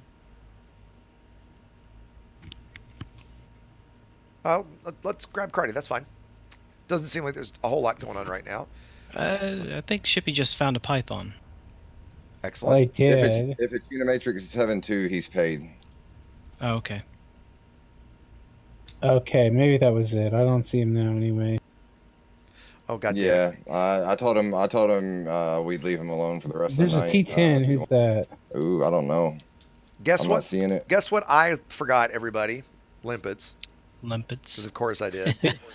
Big Right. old bumble It cow wouldn't be is an the name of the Exegia ship. stream if I didn't forget limpets at least once. I have 64. I mean, I just so sent some, so it's not a big deal. Yeah, I'm showing Commander. Yo Solo? I'm showing Commander Asdon and Yeah, the FDL. the instance. Yeah. Yeah. He was chatting with me earlier, so I think we're good with him. Oh, here we go. Type 10. I see it. Great. Let's. He has a kill warrant scanner, which is. Can we do our thing? Go for it. Yeah, go for it, dude. Let's see what we got. So whoever drops first, I tell you what, Neo. Yeah, go ahead and send the messages since I might not get there in time. Well, kill warrant scanners kill on site. Let's maybe not right now if that's okay. All right. Let's just show piracy at the moment. But I tell you what, explain why. Talk about because we talked about my rules, right? Let's talk about you guys' rules. Well, because if they have a kill warrant scanner and they scan us with one of those, we might get a rebuy for 60 million or 100 million or even a billion credits. It's happened. Yeah, so it's a good way. It's part of the cause and effect, right, of piracy. So it is a way essentially for they're lawful the or bounty cops. hunter commanders. Yeah, Exactly. right. I mean, we are illegals here, right? And yeah, so they're the police. Roleplay thing. Yeah, we're bounty hunters are the natural pirate enemy. Kill warrant scanner is a bounty hunter tool for their kill warrant scanners. Sure. Kill. Okay, so I'm going to go after Karate Star, that Cobra. You have him, Shippy? He didn't instance or he logged in super, but Let's go try again. I'm gonna give him the benefit of the doubt and say that he didn't instance. Yeah, of course. You guys go ahead. I'm going to grab Karate Star just to show an example. Yep.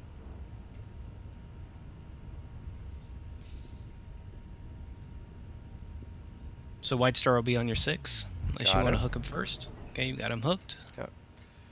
Linking on you. Okay, he's submitted. So I'm going to go hard points out. First thing I'm going to do is scan him. My target.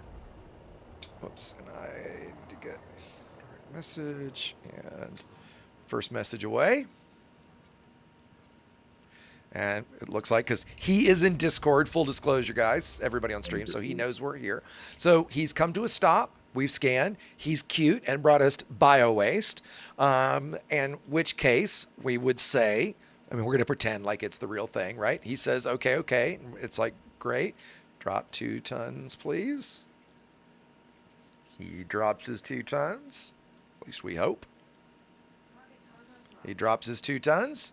And it's okay, thanks, be on your way. And that's, I mean, again, full disclosure, Karate, and thank you, Karate, is here in Discord with us, so that was a little easier than it normally would be. But that's about as smooth as you could hopefully have one go, right? With that, let's. Oh, one other thing. Let me show my fire groups really quickly. So for fire groups, I personally like to keep one weapon consistent through fire groups. So for me, it's the mine launcher, so that I know on any of the 3 primary fire groups, my secondary button is always going to be the mine launcher. So I've got mine launchers with my hammers, with my railgun, mine launchers with my Grom Bomb, and then mine launchers with the manifest scanner. Then I do have one fire group that is just for the hatch breaker and collectors if and when I get to that point. But I could argue that I would do this and that. But now I've got 5 fire groups, which, actually, to be honest, I'm going to leave it this way. Then you want your frame shift interdictor on all of the fire groups, because once you drop to normal space, it powers off. It doesn't, it can't work anyway. Fire groups are a personal preference. They're whatever you choose. That's just the way that I like to do them. I take it it's RC mines and then super pen hammer. Yeah, so it's a RC and My ion game crashed. disruption, and then yes, a super pan hammer. Yep. Okay, Neo. Damn. You've not had a good night, have you? So apparently, Comcast and Xfinity, everybody with Comcast and Xfinity are having this issue. Oh, interesting. And Frontier says it's Xfinity and Comcast. Comcast says it's Frontier. So, it's a fun time. I'm curious if anybody in chat can correlate that. If you guys are on Comcast / Xfinity, are you guys also having login issues to the game? Okay, so again, that T10 logged. Did he? Oh, see, like there is no reason for that. You know how difficult it is to actually die in a T10. I mean, yeah. That's Our guy shot his drives out trying to get him to stop, and they said he logged. Especially like Shippy, what are you driving? A Python? Like, yeah. Well, I'm in a crate, but well, it's still. Yeah, again, it's just it gets where I get so frustrated with it, and why I had my little rant here a little earlier is, especially times when I'm pirating solo or even with a couple others, and I'm in a Cobra, I'm in a Sidewinder. I once had a guy in a cutter log on me 5 times in a row over a 15-minute period, laughing at me on chat that, Frontier won't do anything about it. I don't care if I'm cheating, blah, blah, blah. Fuck you, blah, blah. He's in a cutter. I'm in a Sidewinder. I mean, dude, really? Like, that's so easy for you to evade, but you have to cheat? I mean, you have to straight up task kill, combat log, because you don't like part of the game. There's lots of parts of the game that I don't like. And I think just that notion, I said earlier, it's one of the few things that we at level 11 take seriously. Anything around cheating, the other thing we take seriously in the same vein is any sort of discrimination, right? Those sorts of things are just not necessary in a video game, right? This is a game. And again, I would never defend a griefer or a ganker who's just out to kill you, but that is not everybody.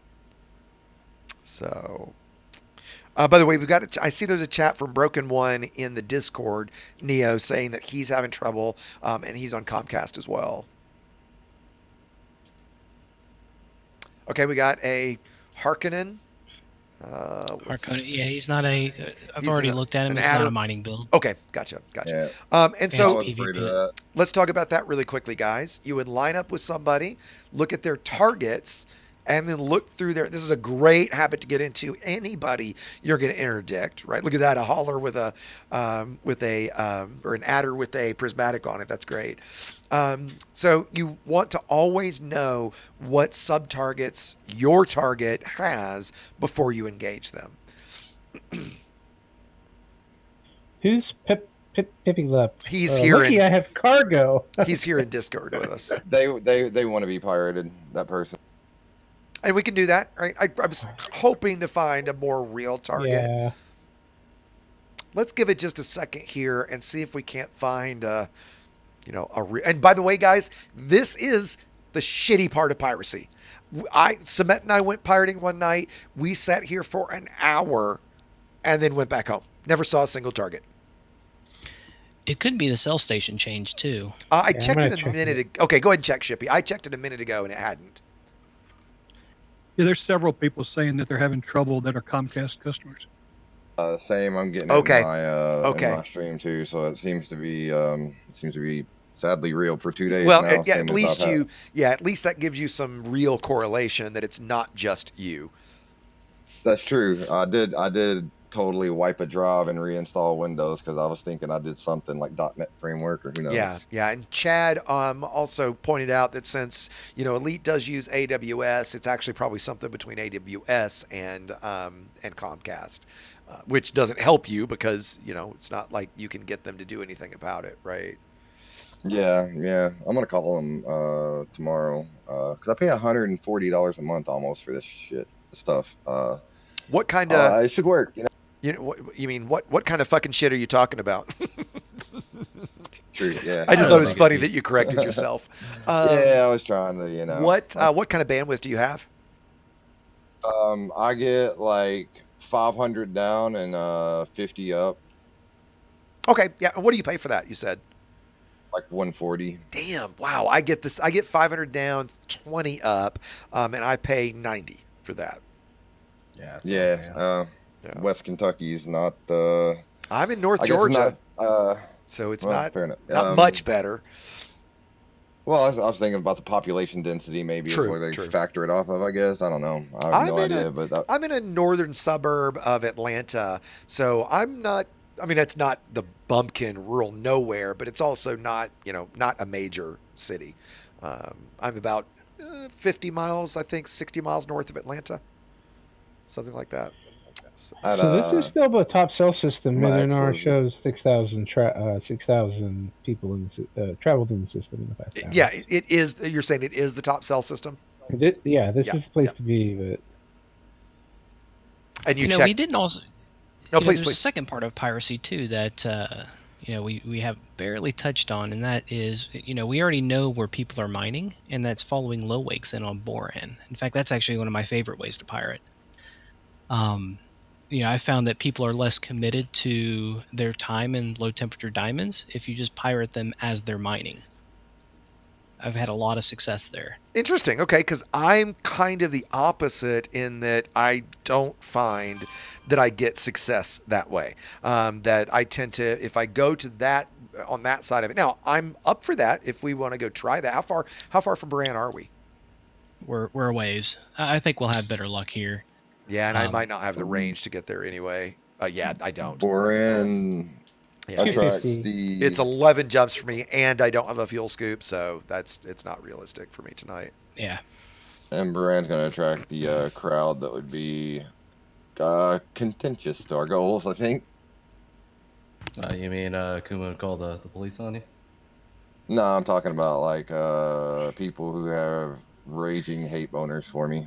But yeah, Well, yeah. So I think if we just stick here and maybe we Yeah, we here's bring what in I'm a couple of our thinking. people to pirate. Yeah, I'm thinking we'll give this a few more minutes, and if we don't, I think what we'll do next is exactly that. We'll get somebody to come in and, in maybe an engineered ship or something that can run from us, and we can kind of show, how we would hatch break somebody, grom them, that kind of stuff. Then I think once we do that, yeah, and Shipley, I think you want to just drop to Super Cruise Shippy, or you want to actually jump out and back in. no, I want everyone to jump out of Okay, it. okay, I'm good for that. How far are you guys from Yeah. Santu? oh god, Like it's really 250, far. dude. Yeah. It's we're Real Oh, that's a drive. Yeah. Yup. I had to stop for fuel in my crate MK2, like I was gonna try to come out there in my pedestrian. T7. Yeah, so what we're doing now, guys, is we're jumping out of system, and then we'll all make sure we're all out, and then we'll jump back in with the goal of trying to re-instance. Because as we know with Elite, there are probably there might be 20 commanders in this system in Super Cruise right now, and we just can't see any of them because we're not instanced. So we're gonna jump out, come back, and see if we see anybody. Neo's I have charging another to get out. T10. Have another T10 in the system. Okay. I accidentally hit low wake instead of high wake, you and want- I okay. want to see if this is a Neil. miner. Okay. If it's that logger, It's not. It's a okay. different guy. I'm in system still. If you want to send me a wing, I'll help you out. Can White Star? Yeah. I gotta ask. I've got it. Yeah. Thank you, White Star. Oh, coming up to Super Cruise. Give me a I'm on second. my way back, Same. so I'm out of system right now. He All right, does not have CT10. mining gear. We can see if he's got cargo. It's Well, up to you. game crash trying to do that. Let me try. Broken one. Drive. Beam. It's a weird build. No, this is a PvP build. He's got an AFMU on it. Yeah, it's a PvE or PvP build. And Vinny1 on Twitch, thank you for pointing that out, Jaffo, was asking, he said he's in a 640 meters per second Orca. Would we like to pirate him? Sure.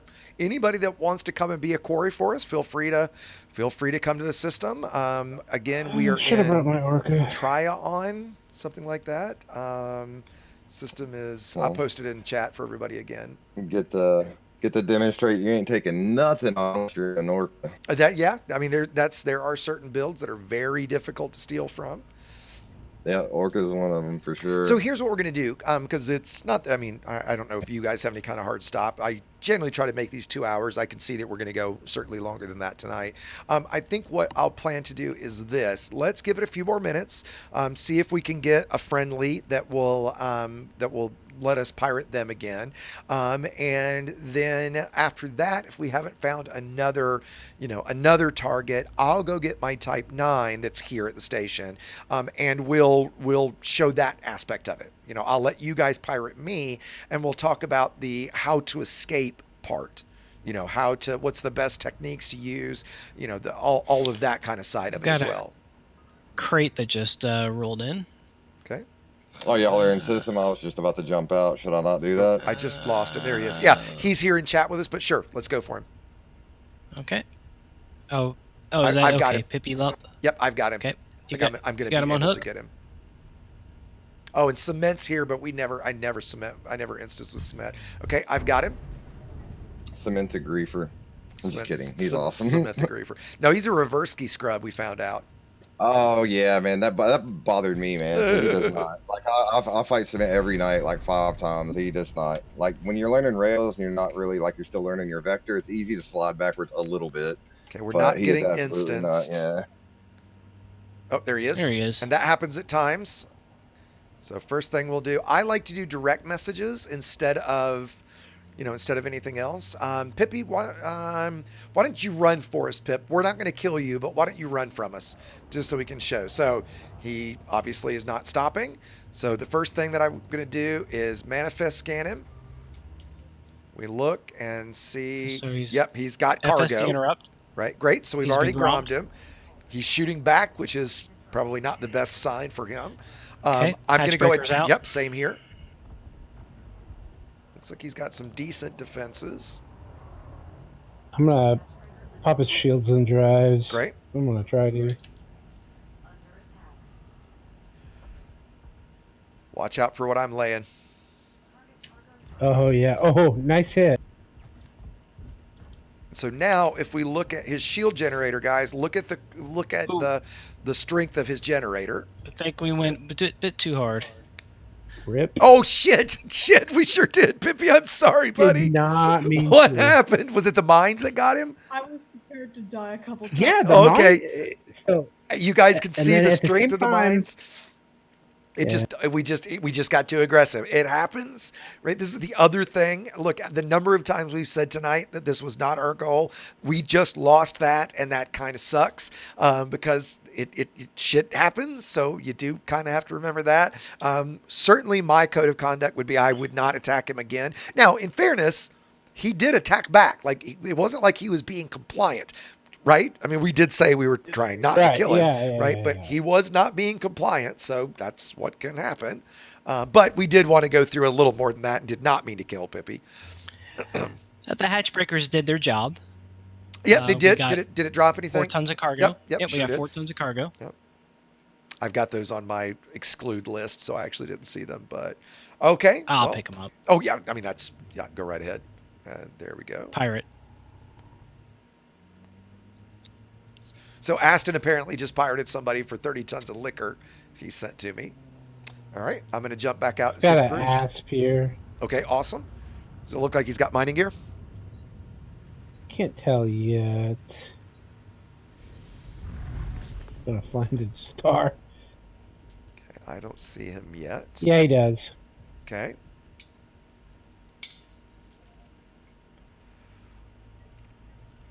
Yep, I see him.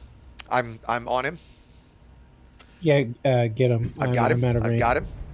Okay, this might be a real target. So what you want to do is you always want to submit to, he's got crimes on. You always want to submit to an interdiction, because when he loses this, I'm going to get 40 seconds with him because he's going to have the long cooldown. If he were to submit, it would be 10 seconds, not 40. And watch me lose this one. In the thousands of interdictions I've ever done, I've never lost one. Macro sent. Excellent. Yeah, I think I usually spam wait them and with send them after. Okay, here we go. So not only did he just take a little bit of damage, but he now has the long cooldown with me. Okay, where is he? tunneling. Not here yet.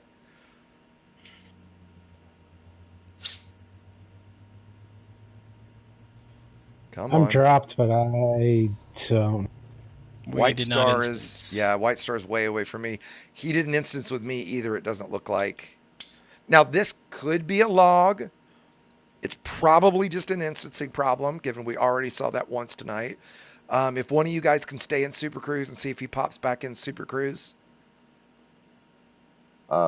Something useful to remember is to try to give everybody the benefit of the doubt. I for, completely Super agree. Cruise. He is back in Super Cruise? Okay. He's been back in Super Cruise. I'll see if I can get him on the hook. Okay. So that almost certainly would not be, and now it's weird that I guess his cooldown was just over, so that's why. That was almost certainly not a combat log. It was just a D instance. I don't see him yet. Closing in. He's hitting the gravity well now. Okay, roger that. Looks like I'm not in the same instance as you anyway, White Star. Okay, we got another Type 10 back behind me. I'm going to flip around and see what it is at least. Okay, I think that guy said he hit. He just disappeared, the Type 10 did. He might have throttled down. Yeah. Because of the damn bug. Well, that was the guy that we looked at and said, "Oh, he looks PvE." Broken fit. One. Oh, I think Broken One's. Oh, Broken One's here in Discord with us. Oh, okay, okay. Because he's like, I got 128 tons of diamonds, and I was like, oh man. Let's go back for the for White Star. Do you still have the asp? Yeah, I've got him on hook. Excellent. See Okay, he submitted. He did submit this time. I'm Okay, far great. away. Great. He did submit this time. De-instanced again. Damn. Wow, great game. Yeah, he's not an instance. Be careful. Can't be too salty. Yeah. The only thing that makes me salty is game. All right. And NPC interdictions. It's always the shittiest time, isn't it? By the way, just quickly, you get a fine for interdicting someone, but you don't get wanted. You only get wanted if you actually fire at someone. Go, thank you very much, my friend. I appreciate it, buddy. That's very generous of you. Thanks so much for that.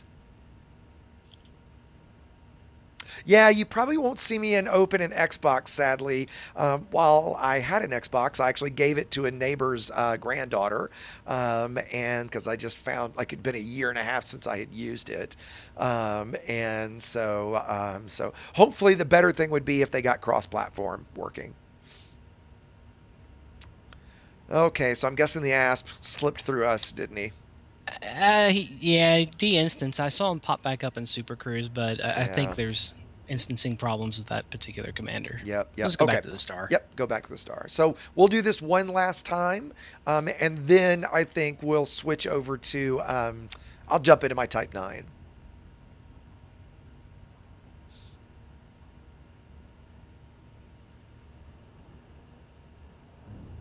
I'm going to get back in this game before the Type 9 thing happens, because, dang it. Oh, I think it's actually logging. Hell yeah. Sweet. Well, when I get in my Type 9, and we'll do a few things, but certainly as the last thing we'll do, legitimately, we'll see if you guys can kill me. Now, since you've All got a right. Grom, that's, certainly going to swing to your favor. And a wing. Something Take care, for Arthur. maybe Thanks the for people stopping by, watching buddy. Yeah. What was that, Neil? to think about the cheap Groms with the very short like reboot. Yeah. They operate on the same timer that a full Grom does. So like if you have a wingmate and they have a dollar store Grom and they hit them, you can't Grom them with the actual one until that cooldown's up, and it could cost you. So something How to long is the remember. cooldown? Is it 20 seconds? 29 seconds on an Okay. actual Grom, Okay. and I think it's I want to say 10 on the other. No, 15 on the other There's one. no But you only way hold it's them for 29 4. seconds. It really is. You're immune for 29 seconds, and you're held That for 19. sounds right to me. Oh, okay. You're held for how long though? 19. 19 seconds. Yeah, If you yeah. engineer the FSD Okay. interrupt, you get an additional 2. Otherwise, it's 17. And as I did some testing. as Jaffo pointed out earlier, this is one possible reason you would engineer for fast boot instead of increased range, because then that 19 seconds, cuts in more than half because the power up time. So fast boot, all that changes is when your FSD resets or powers off, the time it takes for that module to boot back online is cut dramatically. So while that's useful, it's not generally something I would engineer for, because you generally need the range a lot more than the incredibly low risk of getting Grommed. But if you're going ultra defenses, like for example, I'm going to wish I had that here in a little bit when I get into my Type 9. If you can withstand the assault, you'll only ever be Grommed one time. That's like what you should plan for. Exactly. Like Yep. how much Yep, health that's right. do you need That's to right. survive? Yeah. Yep. You've got to be, Because if you can you can always get away survive, unless you're mass locked. if you can survive for then you- 40 seconds, you're not going to die. Right? Because even if you Grom me, like I can get out in a total of 40 seconds. So the question is, am I going to be able to live for 40 seconds with potentially 3 engineered ships on me? Probably unlikely. Let's also be a little blunt. It's a video game. You shouldn't always win every encounter. I mean, that's just not how anything works. Life, video games, whatever. Cement's in a cutter. I want him. Oh, is Cement here right now? Yeah, he's in a cutter right by the start. And damn it, I don't if y'all can see send me a him. wing invite. I don't see him.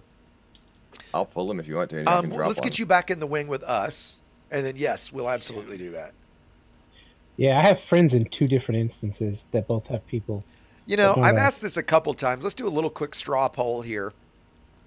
Is there any amount of money you would pay per month to have basically no such thing as I got a instancing? Python. Okay. So you want the Python? Or... Unimatrix, yeah, he's the one we got already. Yeah, he's paid. He's paid and good to go. Cool. So I'm going to grab cement then, right? So again, question for everybody. Is there any amount of money you would pay per month? $2, $5, $10, $1, any amount that you would pay per month so that Elite was completely server-based and there was no such thing as instancing? Yes. I've got somebody. I'm hooked on cement. I've got Psycho Bear. Psycho Bear. He's a Squadron 11 guy, but yep, we got Psycho Bear. Let's see what he's running. He is running Abrasion Blaster, so he is running mining gear. Is Psycho Bear here in Discord? I don't see White him. Star's moving to interdict. I'm going to get in behind him as well. Okay. I'm behind him. I've got him. Okay. Locking on your wing. Again, he wants to submit. He does not want to fight. He did submit. All right. And going for first message. First message sent. Scanning him. Whoops. Shit. Message did not go through. Sending it again. My macro got screwed up. There we go. Scanning him. He has basic medicine, so he has cargo. He is not stopping. Okay, gromming him. Or pre-grom. Hatch breaker out. Oh, looks like he's stopping. Looks like he's stopping. Stopping. Hold, please. Crashed again. I don't know if Damn it's it, gonna dude. work. I'm gonna try one more time. Yep, I did get wanted for that. Which, damn it, now I'm going to not be able to switch to my Type 9, am I? All right. And you see White Star's message here. Highest courtesy of the code, shut down your engines and be scanned. Run and ye may walk the plank. Again, some good role playing here. We got our 2 tons from him, so we'll check that. And yeah, we got more than that because we hatch broke him. And so you may be on your way. Thanks. You won't be engaged again. And if you need anything, please let us know. If I could type better. That's another thing I do. If I pirate somebody and then they need cover later on, absolutely I will come cover you if somebody attacks you. You know, because look, you just paid your fine, your fees for the week. You just bought your protection. Absolutely, I will defend you if somebody tries to attack. And so now I'll toss out my collector real quick. Oh, I guess I need to you're removed from the list. Grab a little bit. This is just a forced security guard service then. In a way, I mean, you know, look, if you think about it in the old school, you know, like mobster days, you know, you pay up your extortion fees, and if you pay that, I'm gonna, you know, you're my guy. If somebody else tries to extort you, I'm gonna, you know, they're taking my money potentially. So, okay, so now let's, whoops, that's not what I meant to do. Let's close up that, and we'll add that back to our ignoring list. Look and see. Did we get this other asp here? Harmless Sevotin. If you see him, go for it. Okay. I got cement again. Okay, I'm jumping out to super. Jaffa, is there anything I'm missing in chat? Because I've been paying a lot less attention to it right now. Is there anything I'm missing there that we should address? Not offhand. Okay, great. All right, I see this asp as well. I'm trying. Far away. Yeah, he's 2,000 from me, and he's gaining away from me too. Where's he going? He's going to that second star over there. Is there another He's station? turning around. Yep, he sure is. Have you talked about like going to sell your booty? Not yet. That's because you definitely sell your booty on a regular basis. Well, but of course I'll sell my like booty. how it's going to be jettisoned or abandoned. That's a good. Aposto, why don't you explain that real quick since you brought it up? Great segue. So, you know, if they abandon it or jettison it, it will make the difference between where you can sell it. You can sell it at the same station they were going to go sell it. If they abandon it, if they relinquish ownership over it, then it's not stolen, right? So you'll be able to sell it. Now, if it's jettisoned, I believe, then they retain ownership and then it's stolen, and you'll have to use a black market to sell your booty. Yeah, and so basically, if they jettison it, it marks it as not stolen. So then I can just sell it on the market, just like I'm the one that mined it or bought it. If that's abandoned, if it's jettisoned, it shows as stolen. I can only sell it on the black market, and then I get what 70% of its value. 75. 75. Yeah, 75%. The caveat is so if they abandon it and so it's free, it's clean cargo. But if you're wanted, so you can't. You're screwed sell completely clean then. Cargo. Right. So it's kind of weird because all right, I'm here, Shippy. I'll message him if that's okay. I guess if you wanted to take the extra time to clear your bounty or get clear your name, then you could sell it. But first message sent. I see you guys, but I didn't instance with him. Oops, let me get my hard points out. Scanning him. He is running. There is a question. Has low temp diamonds. Okay. Hatch breaking him. Grommed. And second message out. Looks like he's stopping. He is not stopping. Third message sent. Hatch breakers. He is harmless rank. I'm out of limpets, so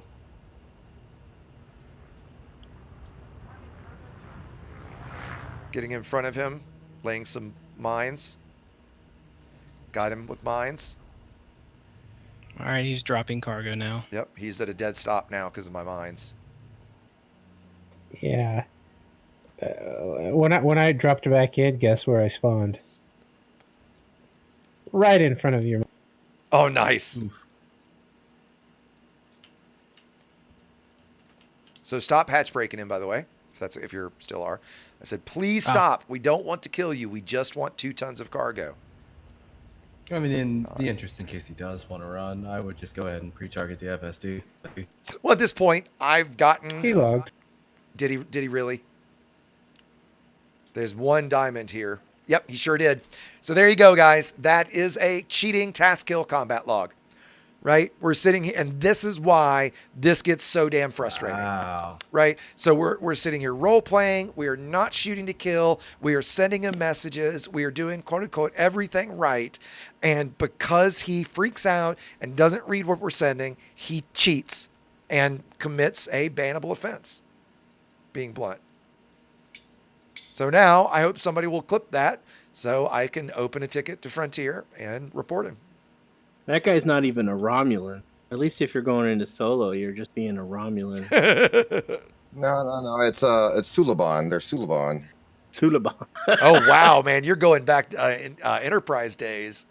Oh, Nice. dude, I've seen all the Star Treks way too many times. Same here, buddy. Enterprise is maybe my least favorite, although Picard. The ending of Picard was Season not 3 great. was good, with all about the Zindi. Season 3 was I agree. It I agree. was really good. Season 4 was awful. But- 1 and 2 were. Blah.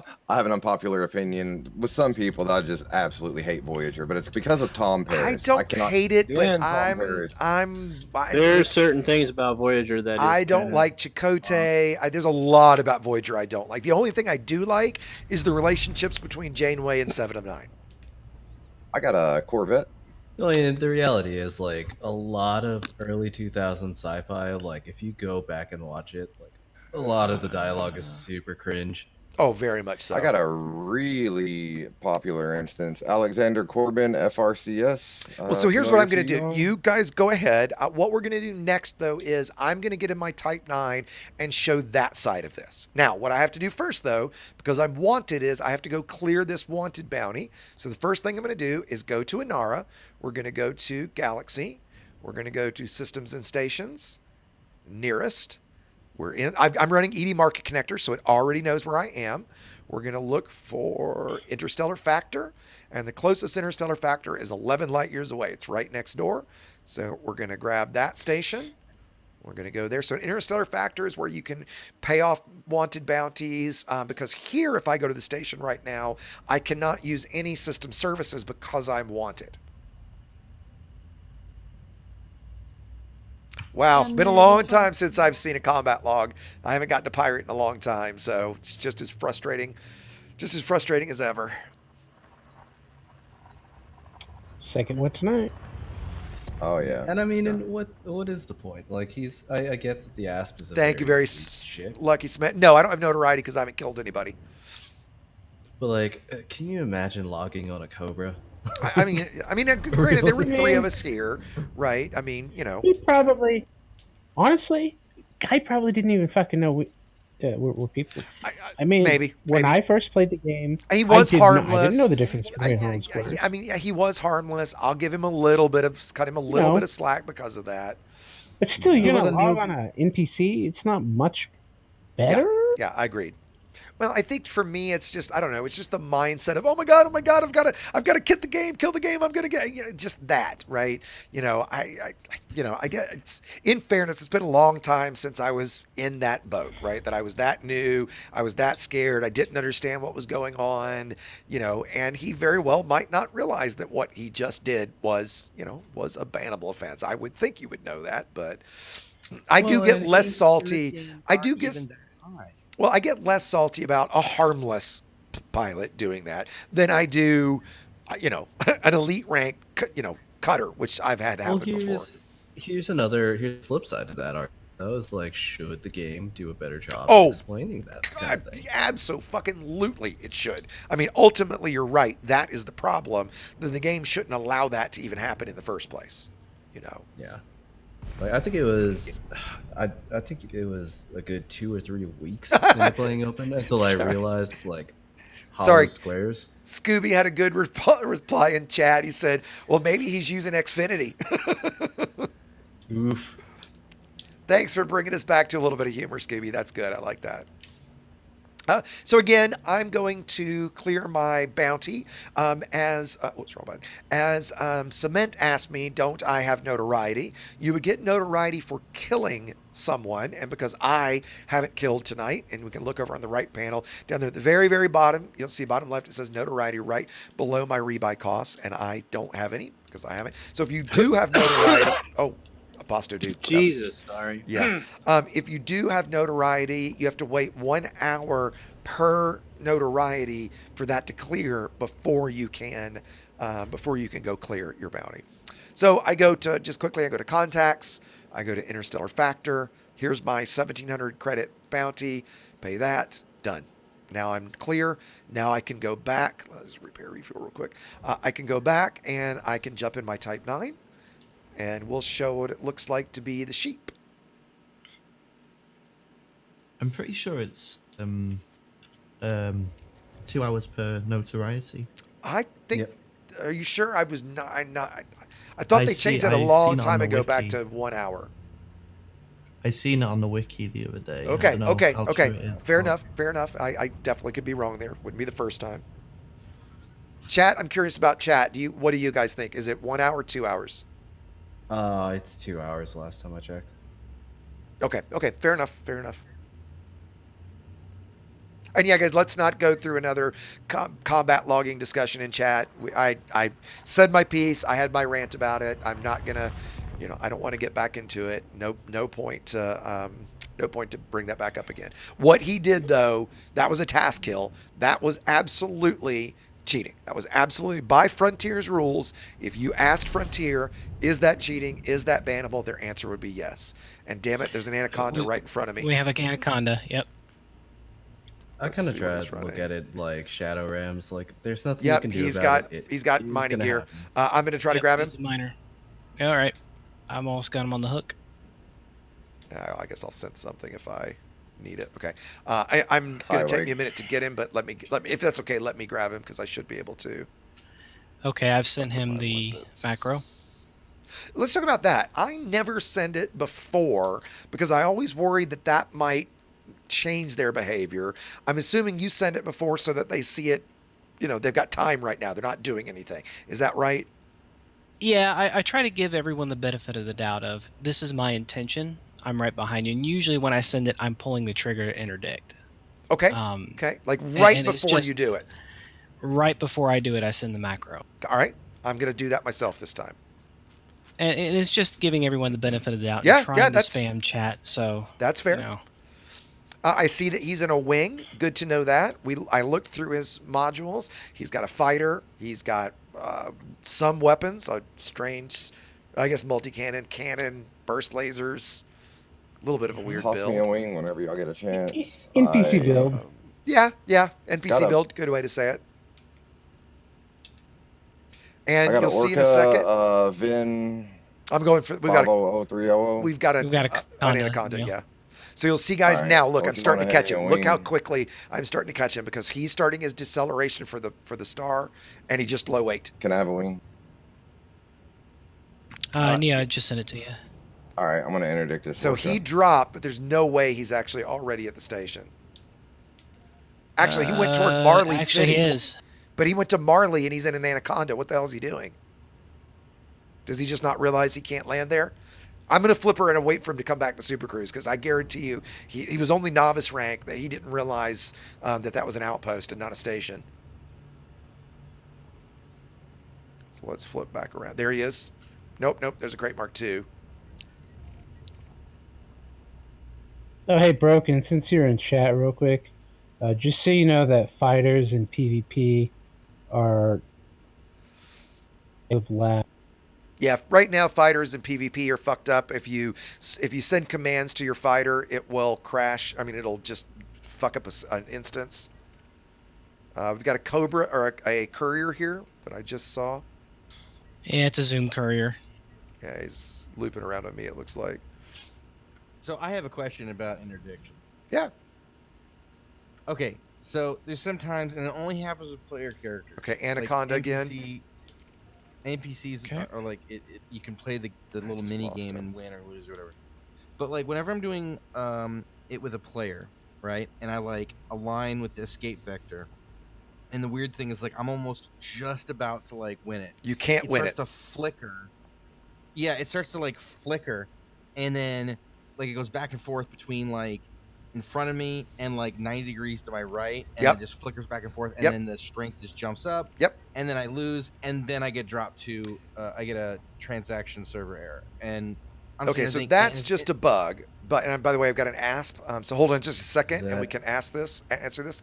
Give us a second here. Okay, I just scanned that ASP. Yeah, he does not have mining gear. Well, it's not a commander either. We've seen a bug. Oh, are we? Okay. Oh, you're right. You're right. I want to know where that Anaconda went. I didn't get your wing invite. I got you. Sorry. Yeah, okay, I'll get you too, Neo. He must have jumped to the nearest system. I guess he low waked and then high waked out. That's a great strategy, right? Drop low wake. Are we still running with one wing, or do we have multiple wings? We still have one wing right now. So you're telling me that interdiction minigame is just unwinnable? Okay, so let's go back to your question, which was does that happen every time that you get interdicted, or? Yeah, I think you're seeing a bug there in terms of the game crash. I mean, that's just a bug, right? But as far as the mini game goes in general, the attacking ship gets a buff in that game, all right? And the reason that you shouldn't fight it is, number one, if I'm attacking you, I get the buff, all right? So just because of that, I'm probably going to win it. Number two, I promise you the person interdicting you has interdicted hundreds of times more commanders than you've fought off. Okay, I've interdicted thousands of times, and in the thousands of interdictions I've ever done, I've lost a total of one.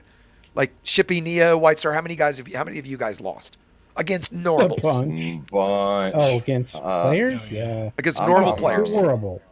I'm horrible at interdictions. Really? Interdicting a hauler in a ring of four. Oh, I never lose them. Are you really? I mean, I've escaped in one night like 8 times in a row.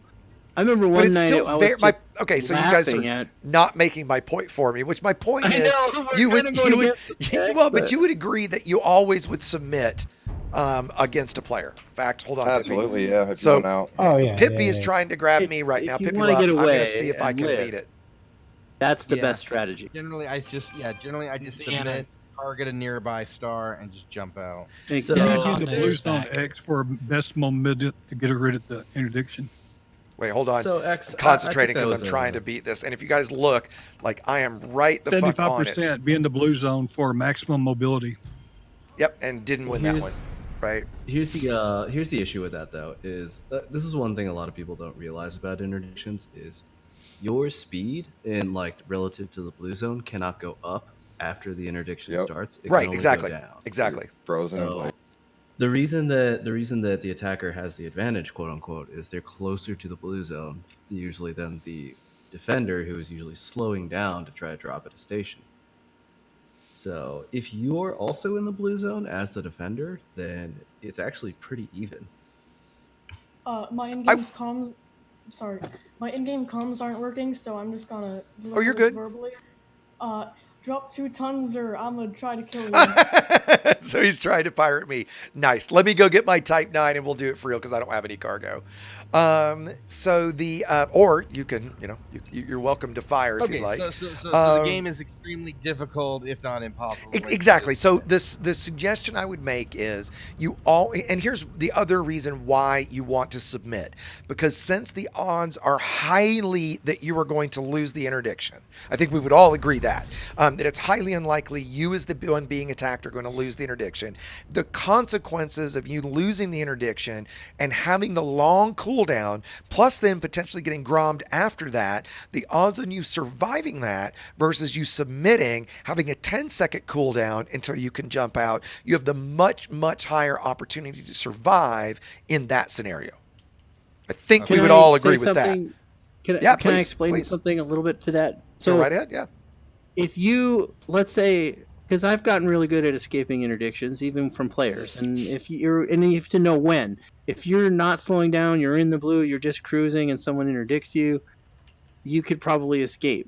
But here's the problem: you're just going to get interdicted right away again. You're just going to get interdicted right away again. You're just going to get interdicted right away again. So if you want to get away, you need to submit and then high wake away. And the way to do that, to high wake, is to submit. You're going to have the advantage because you can boost in the direction opposite of where they boost in, because they will drop after you. You're going to have a few seconds to line yourself up. Generally they will. Generally. Yeah. But if you have something, gives you enough time, or if you haven't already pre-plotted something for high waking, that's going to be your best bet to high wake away. And that's what we're going to do. Otherwise, you're just going to get interdicted over and over again. That's right. And that's what we're going to do here in just a second. I'm going to the station now to grab my Type 9, and I'm going to be the quarry and let them interdict me, and we're going to show how this works from that perspective. And especially if you're getting interdicted by people in a wing, because if the first person doesn't resolve the interdiction, then someone's right there to interdict you again. So well, that's all you gotta use a lot of like weird tactics to get to the station. Yeah. One of the biggest problems I see people doing is just straight line straight to the station. Yeah, like 75% the whole way. Like, of course I'm gonna catch up to you. Yep. And like I said, I'm going to grab my Type 9 here right now, and we're going to talk about all of these different techniques of how to get into, to do this in open and get to the station alive. And if someone attacks you, how to get out of that alive. So let's jump. I've done things like even emergency drop. To drop out of Super Cruise. Yep. And then people have to find your low wake or. Dunkel, what's up, buddy? I just saw Dunkel say hi on chat. I haven't seen you in a while, man. Thanks for dropping by. What I generally try to do is I'll try to emergency drop as close to the station as I can. Yes. That I'm trying to go to, and then turn around. And you're exactly right. It'll take them longer to drop in on you. And by then you've probably boosted away far enough to where they're not going to catch you because they'll drop far away from you or. Well, importantly as well, like if you e-drop close enough to that station, the second that you jump up, you can immediately safe drop on. Yep. It's kind of like whack-a-mole in a way. Like you're just gonna pop up, pop back in, pop up, or take the free express to the station. The express pass. It's super. My cargo. The fast travel method. Not great if you have cargo, but dude, I get ganked in Chin all the time. Still, like I fly like a little hauler. Yeah, sure. Yeah. I'm like, okay, cool. This is still quicker than dock. Oh, you know what's funny? I'm the same way. If I'm in a cheap ship and somebody grabs me, I just throttle down and drop my shields. Here you go. Can you hurry up, please? Thanks. You're saving me some time for having to dock.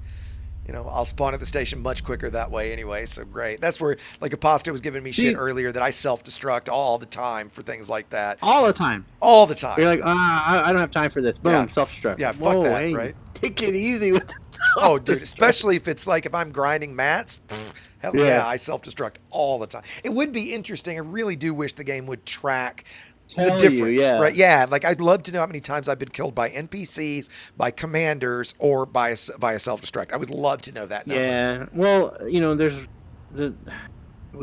was talking to somebody the other day. How great it would be if there was a really good leaderboard with completely with agree. stats and like old school arcade. You put your 3 initials. If you're in the top 10, everybody sees it and knows who you are after a while. It'd be cool if there was something like that, but I guess PvP hub, or not PvP hub, PvP bot. There's some bots that track different things, and I don't know. It would be cool if the game facilitated a nice leaderboard for different things. I know that Squadron has those. The what's it called in the Squadron where we have the quarterly? Isn't it quarterly? You mean like in the leaderboards that are in game? Yeah, but it's like the leaderboards that are for the season. So it has season. Oh, winners. yeah. I don't know how often that is. So, okay, so let's talk about a few things. Now that I'm in the Type 9, let's talk about how we get back, like how we do this the smart way, okay? There's a few things that you want to have to be set up, right? That you want to be ready for this. One of the first things is setting your pips properly so that you've got full pips to systems. You've got the rest of your pips, full pips in systems, and 2 in engines. I say this all the time, so forgive for the regulars. 4 pips in systems makes your shields approximately 2.6 times stronger than no pips in shields. Okay? So it's a very important thing to do. Now I see that, yeah, for those that just followed me into system, I would appreciate it if you didn't interdict me right now since I'm trying to show when I get to the system. So running full pips in systems is key. That's number one. The notion that putting full pips in engines and trying to boost to run away, not going to happen. Okay? The odds on you being faster than your attacker or being faster enough to make a difference, not going to happen. Sure, be ready to boost, especially if you need to turn quickly, but putting your energy in your shields is much more important. And by the way, guys in Discord, if you disagree with anything I'm saying, feel free to, to chime in and disagree. Next up is going to be having your navigation filtered properly so that you have the station you're headed to and remote systems, because we want to be able to very quickly navlock to a remote system so that we can high wake instead of just jumping to Super Cruise. This is back to the point Aposto was making earlier, in that if you jump to Super Cruise, there's 2 problems. Number one, you're just going to get grabbed again. I mean, the number of times I've had somebody jump to Super Cruise, I jump right behind him, grab him again, and you do that 4 or 5 times. It happens all the time.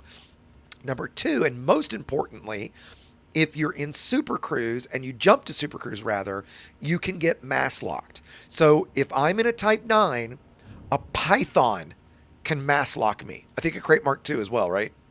And a Phantom. Yeah, okay, Yeah, right. So can. it's crazy, the mass lock rules. They don't make any sense, to be honest with you. So because of that, that mass lock is going to make my jump to Super Cruise take 2, 3, 4 times longer than it should. Okay, so if I jump to Super Cruise, number one, they're going to be right there again. Number 2, it's going to take so long that they're almost certainly going to be able to kill me. And this is more important if you're dealing with a ganker, right, or griefer. Again, if it's a pirate, you should role play with them. Stop, listen to the demands. We're going to do a couple different scenarios here. So high wake, there is no mass lock for jump. So if I grab a remote system, as soon as I have my cooldown, we've talked about cooldown and submitting after the to an interdiction, not fighting it. I get 10 seconds of cooldown. I charge to jump. That takes 10 seconds, as long as I don't get grommed, which is going to happen here in a minute too. And I'm out in, I think it's actually 19 seconds if you do it all perfectly.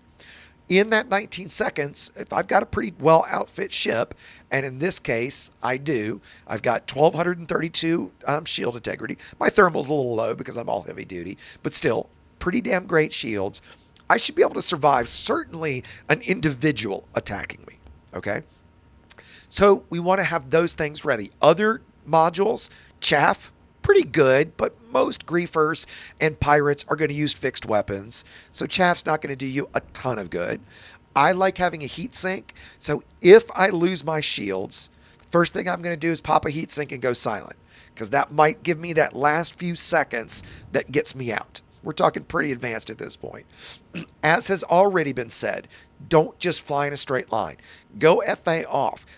Try boosting in other directions, and then only at the end be ready to boost and line up for your jump. If you can, save a little energy in your capacitor so that right there at the end you can get that boost off to get yourself lined up. Okay? That's all if you get attacked. Let's talk about how to not get attacked in the first place. When you jump in, the first thing you want to do is you want to be plotted all the way to the station, not just the system, because I don't want to have to come into the system and then look on my nav panel and waste time figuring out where it is. And then, because all that time, that 5 or 10 seconds, somebody is now looking at me. Somebody's moving in behind me. I don't want to have to worry about that. I want this to be as quick as I possibly can. Okay. So once we plot that, then don't fly straight to the station. Again, if you know it's a very dangerous system. Instead, fly at a 90-degree angle away from the station. Call it, I don't know, 30 seconds, couple of thousand light seconds, whatever it is. then turn and come back to the station so that you're coming back to it from not a straight line from the star to the station. We talked about interdictors having a wide capture arc. Even with that, you can get around people's capture arcs at times. Okay? That's what other tips would you guys toss in? I mean, if more than 2 people, that turning to avoid the cap arc is gonna eventually let you down. Sure, but there's there's only so many things you can. It doesn't hurt. Let's put it that way, right? Yeah, no, I agree. Sometimes it's just better to pay, like for real. No. These are agreed. So we're talking about wearing code tags. They are bound by that deal they make with you. They will not kill you. Yeah. And if so they what do, we're you come find me or Shippy. What we're more talking about here is 2 things. Number 1, evading the pirates in the first place, or the attack in the first place. Yeah, that's true. Second, we're talking about a non-pirate, somebody who is literally just trying to kill you. Because I agree completely, Neo. If it's a pirate that has sent you piracy messages, you should play along. So we're going to do a couple different scenarios here. The first one we're going to do is trying to get to the station without getting grabbed in the first place. If we get grabbed, or when we get grabbed, if it's not that first time. The second scenario we're going to do is they give you reasonable demands, or they give you demands, so you've stopped, but you don't find those reasonable. And in the third one, we're going to play that they're griefers and they're just trying to kill me. Okay? So in the first one, guys, when you open fire, if you get me, if you accidentally kill me, no big deal. But if you get me, actually, you know what? What does that matter? If I do something that makes you want to try to kill me, try to kill me. Let me just say it that way. Okay? So let's jump into system. Again, we're plotted all the way to the station already. I'm trying to get in the instance with them. Yep, no worries. Hopefully, when we pull them, you can drop with us. Yeah, no worries. Yeah, Shippy does. You don't have yours on. There we go. I got your instance. As Lyella mentioned early on, turning on your bandwidth meter, you guys can't see this again because of my aspect ratio. I'm watching it, and I see that there's tons of network traffic, so there's definitely going to be commanders here. I can tell by it's taking a long time to get in. I heard the little sound where it's like you should have dropped by now, but you didn't. Clearly, the system is busy right now. Has James Nova been pirated yet? Do we know? Doesn't sound familiar to me. Is there a link to the live stream? I can't see anything. Yeah, I can pop you one real fast. Are you using the live stream channel? Because I don't see any. Yeah, we're in the live stream text channel is where we're talking. Okay, so the first thing, too, is let's look for who's in the system. I only see a Python right now. So I target that Python and see who it is. Now, you'll notice I've got the station targeted. I am flying at not straight toward it. I'm going to get some distance out, pick up some speed. Okay, there's another commander back there. It's a Cobra Mark II, not somebody I recognize, or excuse me, a Crate Mark II. So potentially a dangerous ship. Certainly not a Type 9 or an ASP. See if he's coming for me. Doesn't look like it yet, or certainly I've got the jump on him. Yeah, we didn't instance with you. There's a Vinny 5000 in a Orca. Rev's got him in instance. Do you want Rev to pull you? I want whoever. I mean, doesn't matter. Yeah. Yeah, get Rev on it. Okay. Actually, you want to have Rev wing us in? Yeah. Now I'm going to start turning and come toward the station.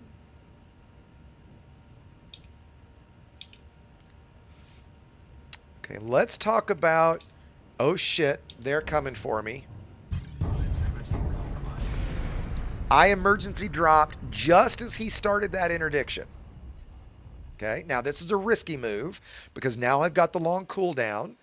I'm going to grab a remote system. We're just waiting. Oh, that's y'all's friend. This is a, oh shit, I think they're going to get me. I'm just going to drop and then wake out of the system. So I just wanted to show this. Another way to do this, if you jump into the system and you see there's a ton of people at the star, you actually can't drop immediately because of your cooldown. There's a trick to that. go to the module and actually power the module off, and you'll drop instantly, even when you're trying to cool down. Now, I'm going to jump back to Super Cruise, but right now I could jump to the next system and be completely safe. Okay, but I'm going to jump back to Super Cruise. Actually, hold on. Let me relock the station. It's over here. So like, has anyone ever tried doing a loop of shame to avoid interdictions? Oh yeah, absolutely. Because like, absolutely, I have tried it sometimes, and it seems to absolutely work loop of shaming, because if it's that deceleration where they're going to get you. So absolutely, that's a great suggestion.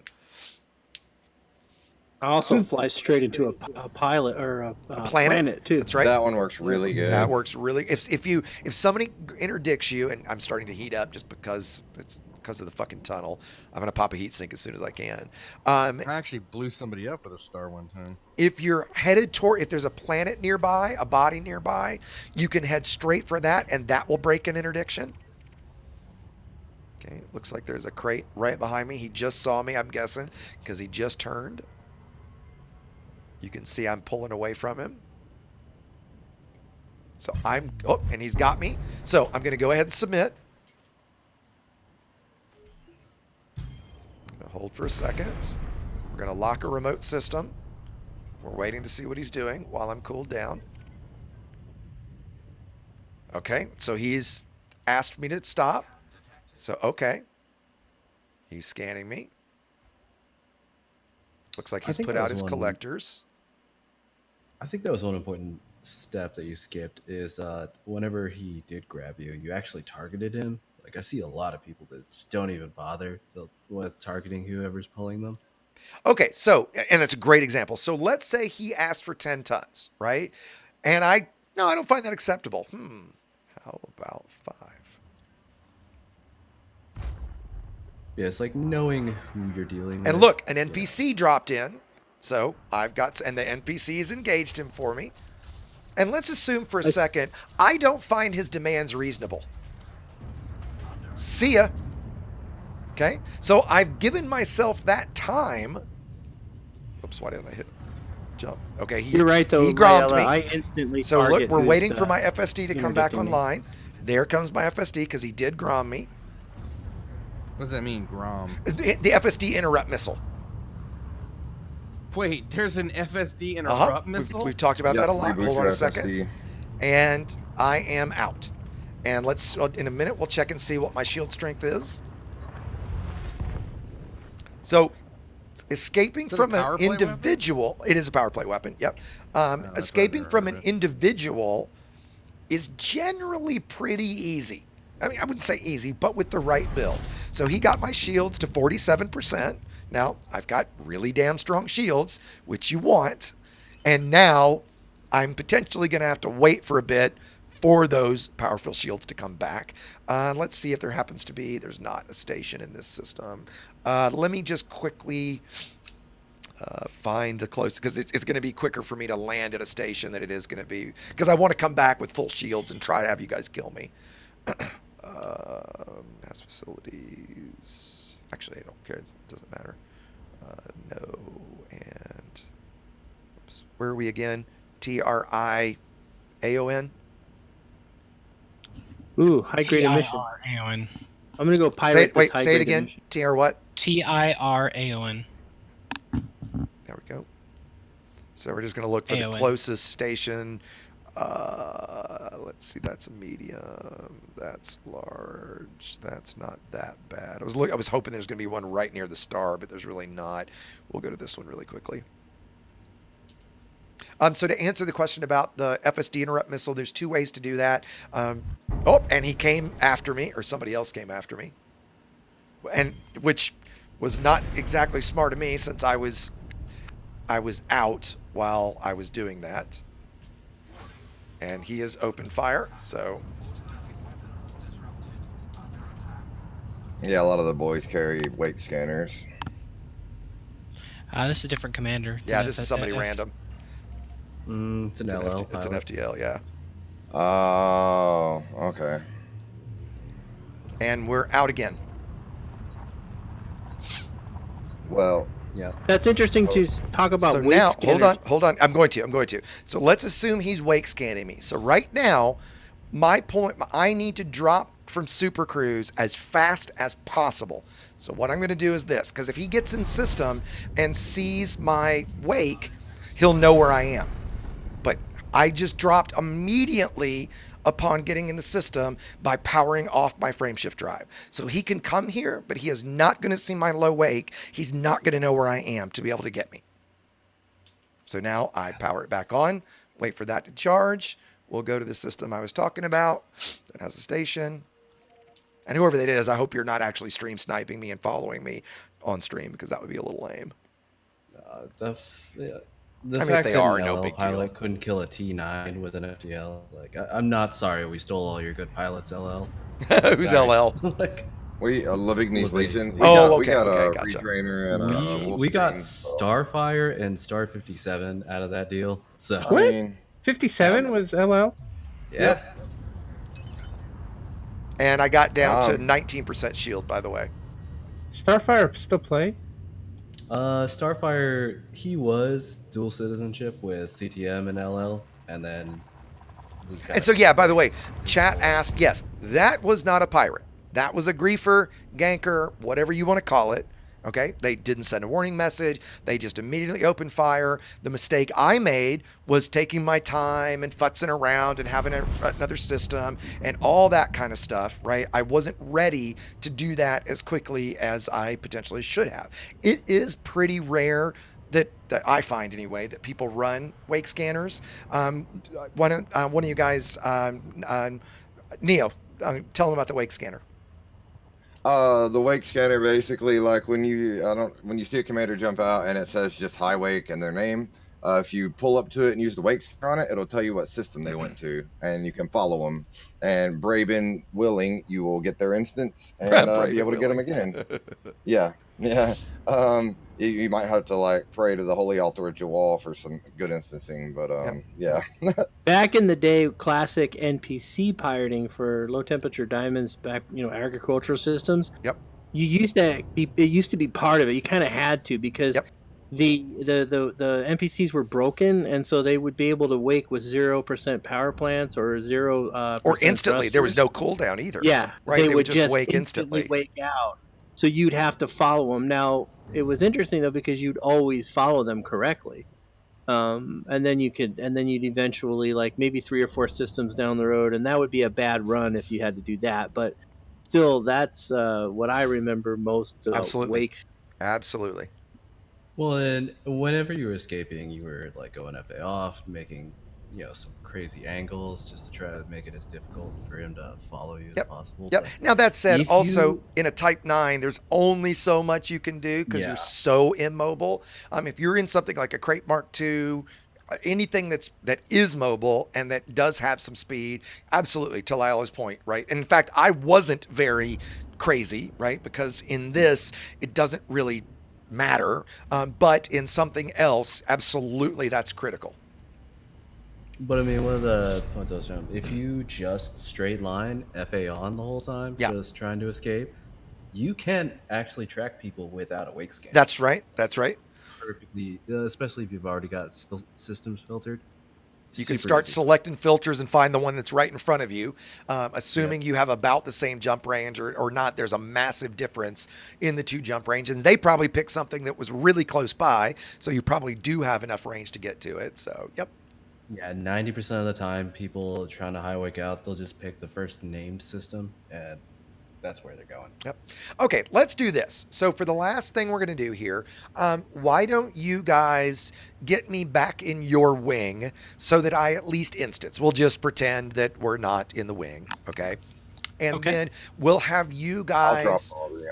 We'll have you guys pirate. So I've showed all the different tactics, right? I've showed that if somebody sends you demands that you don't find acceptable, and look, we escape because of that, and I've been able to do that multiple times. You kind of pretend like you're going to give them something, and then last thing all of a sudden you're running, and they're not prepared for that because their guard is lowered because they assume that, oh, okay, well, I can chill for. Oh, wait a minute, what's he doing? Kind of thing. Great way to trick somebody into lowering their guard and getting away.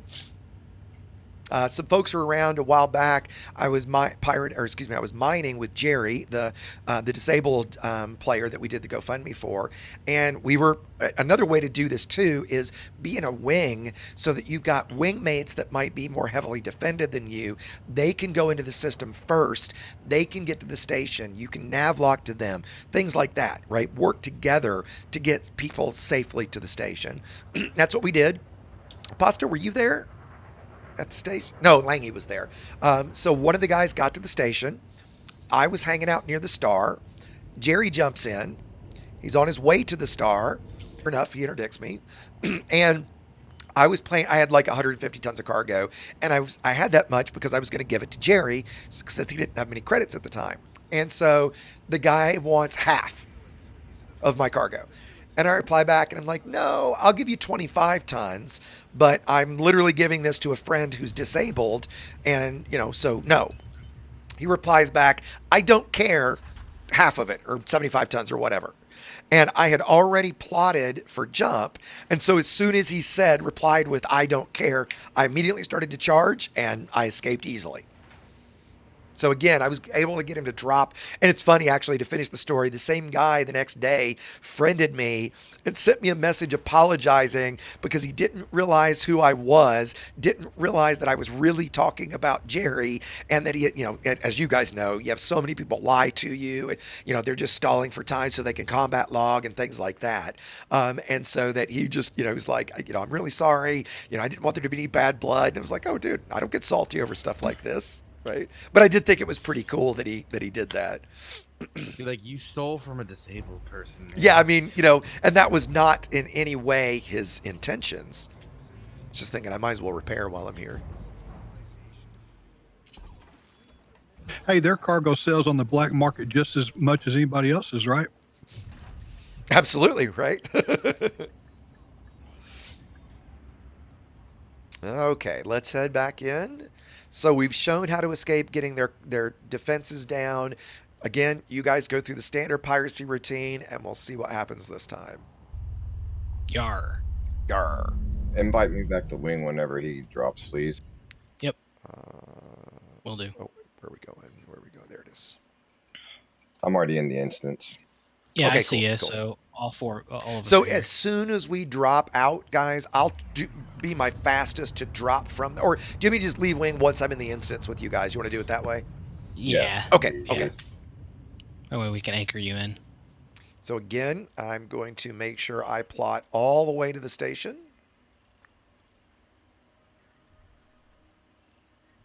Here we go. And here I come.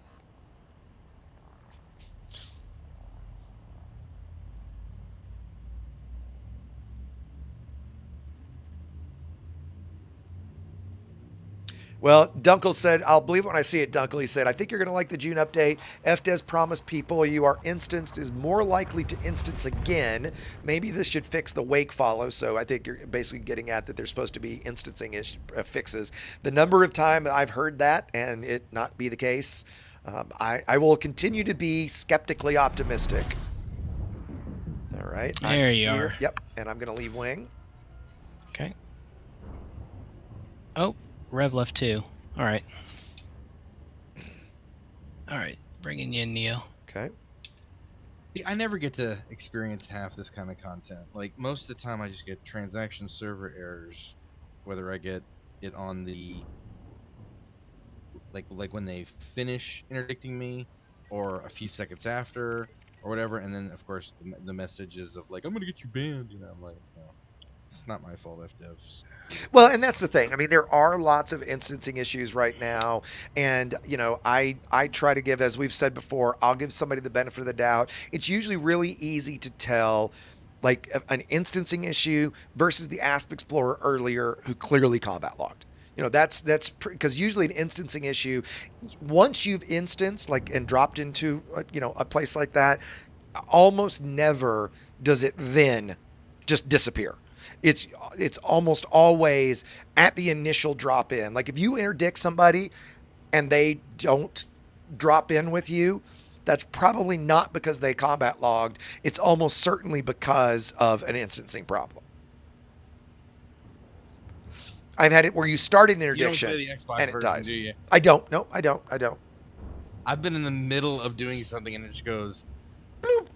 And that and it can happen, right? The way that once we got in a debate about, well, you should be running shadow play and recording what you're doing so that you can prove you didn't combat log. And I call a little bit of bullshit to that, like expecting everybody to have that set up and having to prove their innocence. I think that's a little bullshit. For me, it's all about the way the person handles it. If they come back, into open and they're like, hey, certainly if they ping me and say, hey, I'm sorry, I don't know what just happened, or they come back into open right away and I can grab them again and we go about our way. It all comes down to the way somebody reacts. Well, then, I mean, for us, like, we all know each other on Discord, so 90% of the time, if it's a disconnect, we just message each other right then and there. Exactly. Like, hey, sorry. Exactly. So I notice got Rambo the 13th in system. Really? I haven't seen Rambo in forever. We'll be all right. I got my. Everyone has He's their, probably after. Okay. He's potentially after. Everyone has Neo their chat got on, me. right? Yeah, don't worry.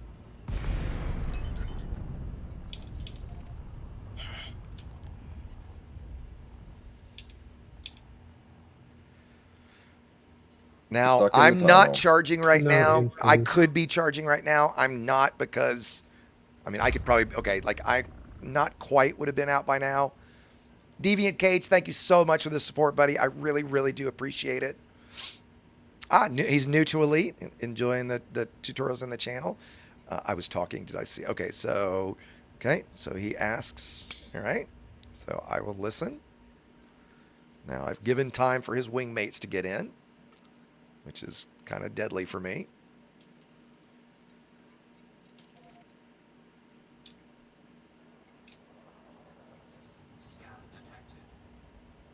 They're being smart and flanking me. Smart guys. Okay. I drifted a little too far back. Normally, if I didn't know these guys, I'll admit I probably would have tried to jump by now since I'm not getting any messages. Okay, they're hatch breaking me. I say, nope. Let's get the fuck out of Dodge. Okay, I got grommed. So now I'm looking at my FSD, watching it here.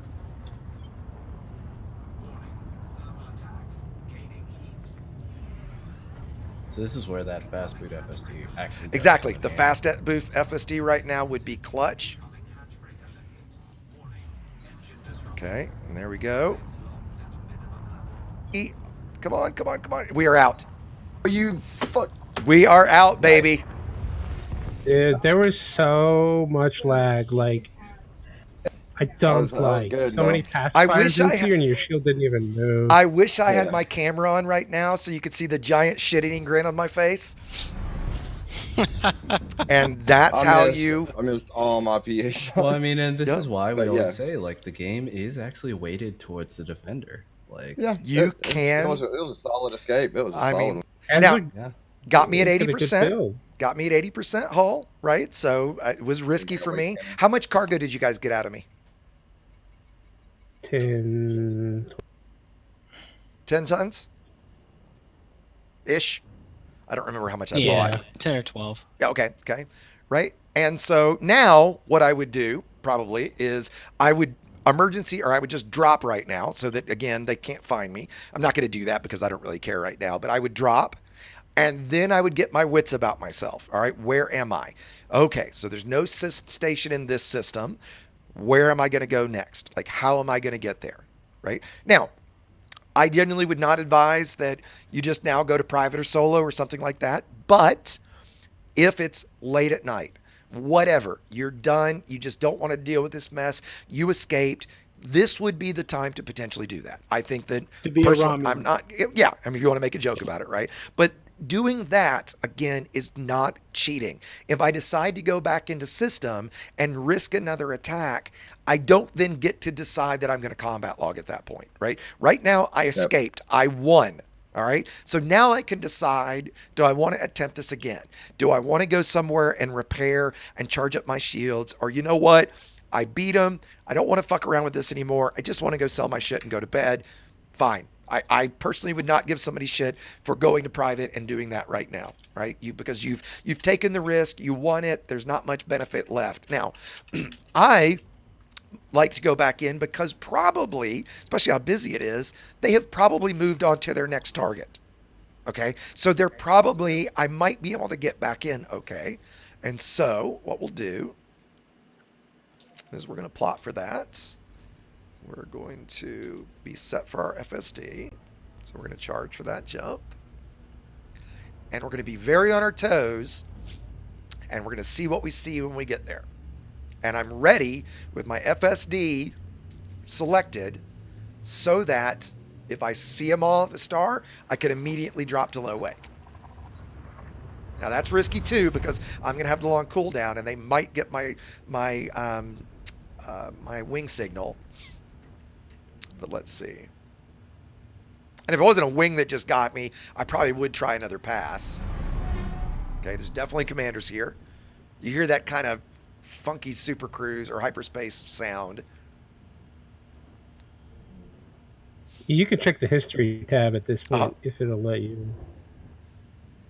And then you can only see this here. Just imagine how much different the game would be if people could somehow craft LL FDL is back at the star. I'm gonna pull this LL FDL so he don't get you. I see him. Power off my FSD and drop immediately. Now, do you guys see my wake? Yes. Okay, so you did. I didn't get it quick enough, and you do see it. I do see it. Okay. But remember, it takes a long time to get to a wake and get dropped on it.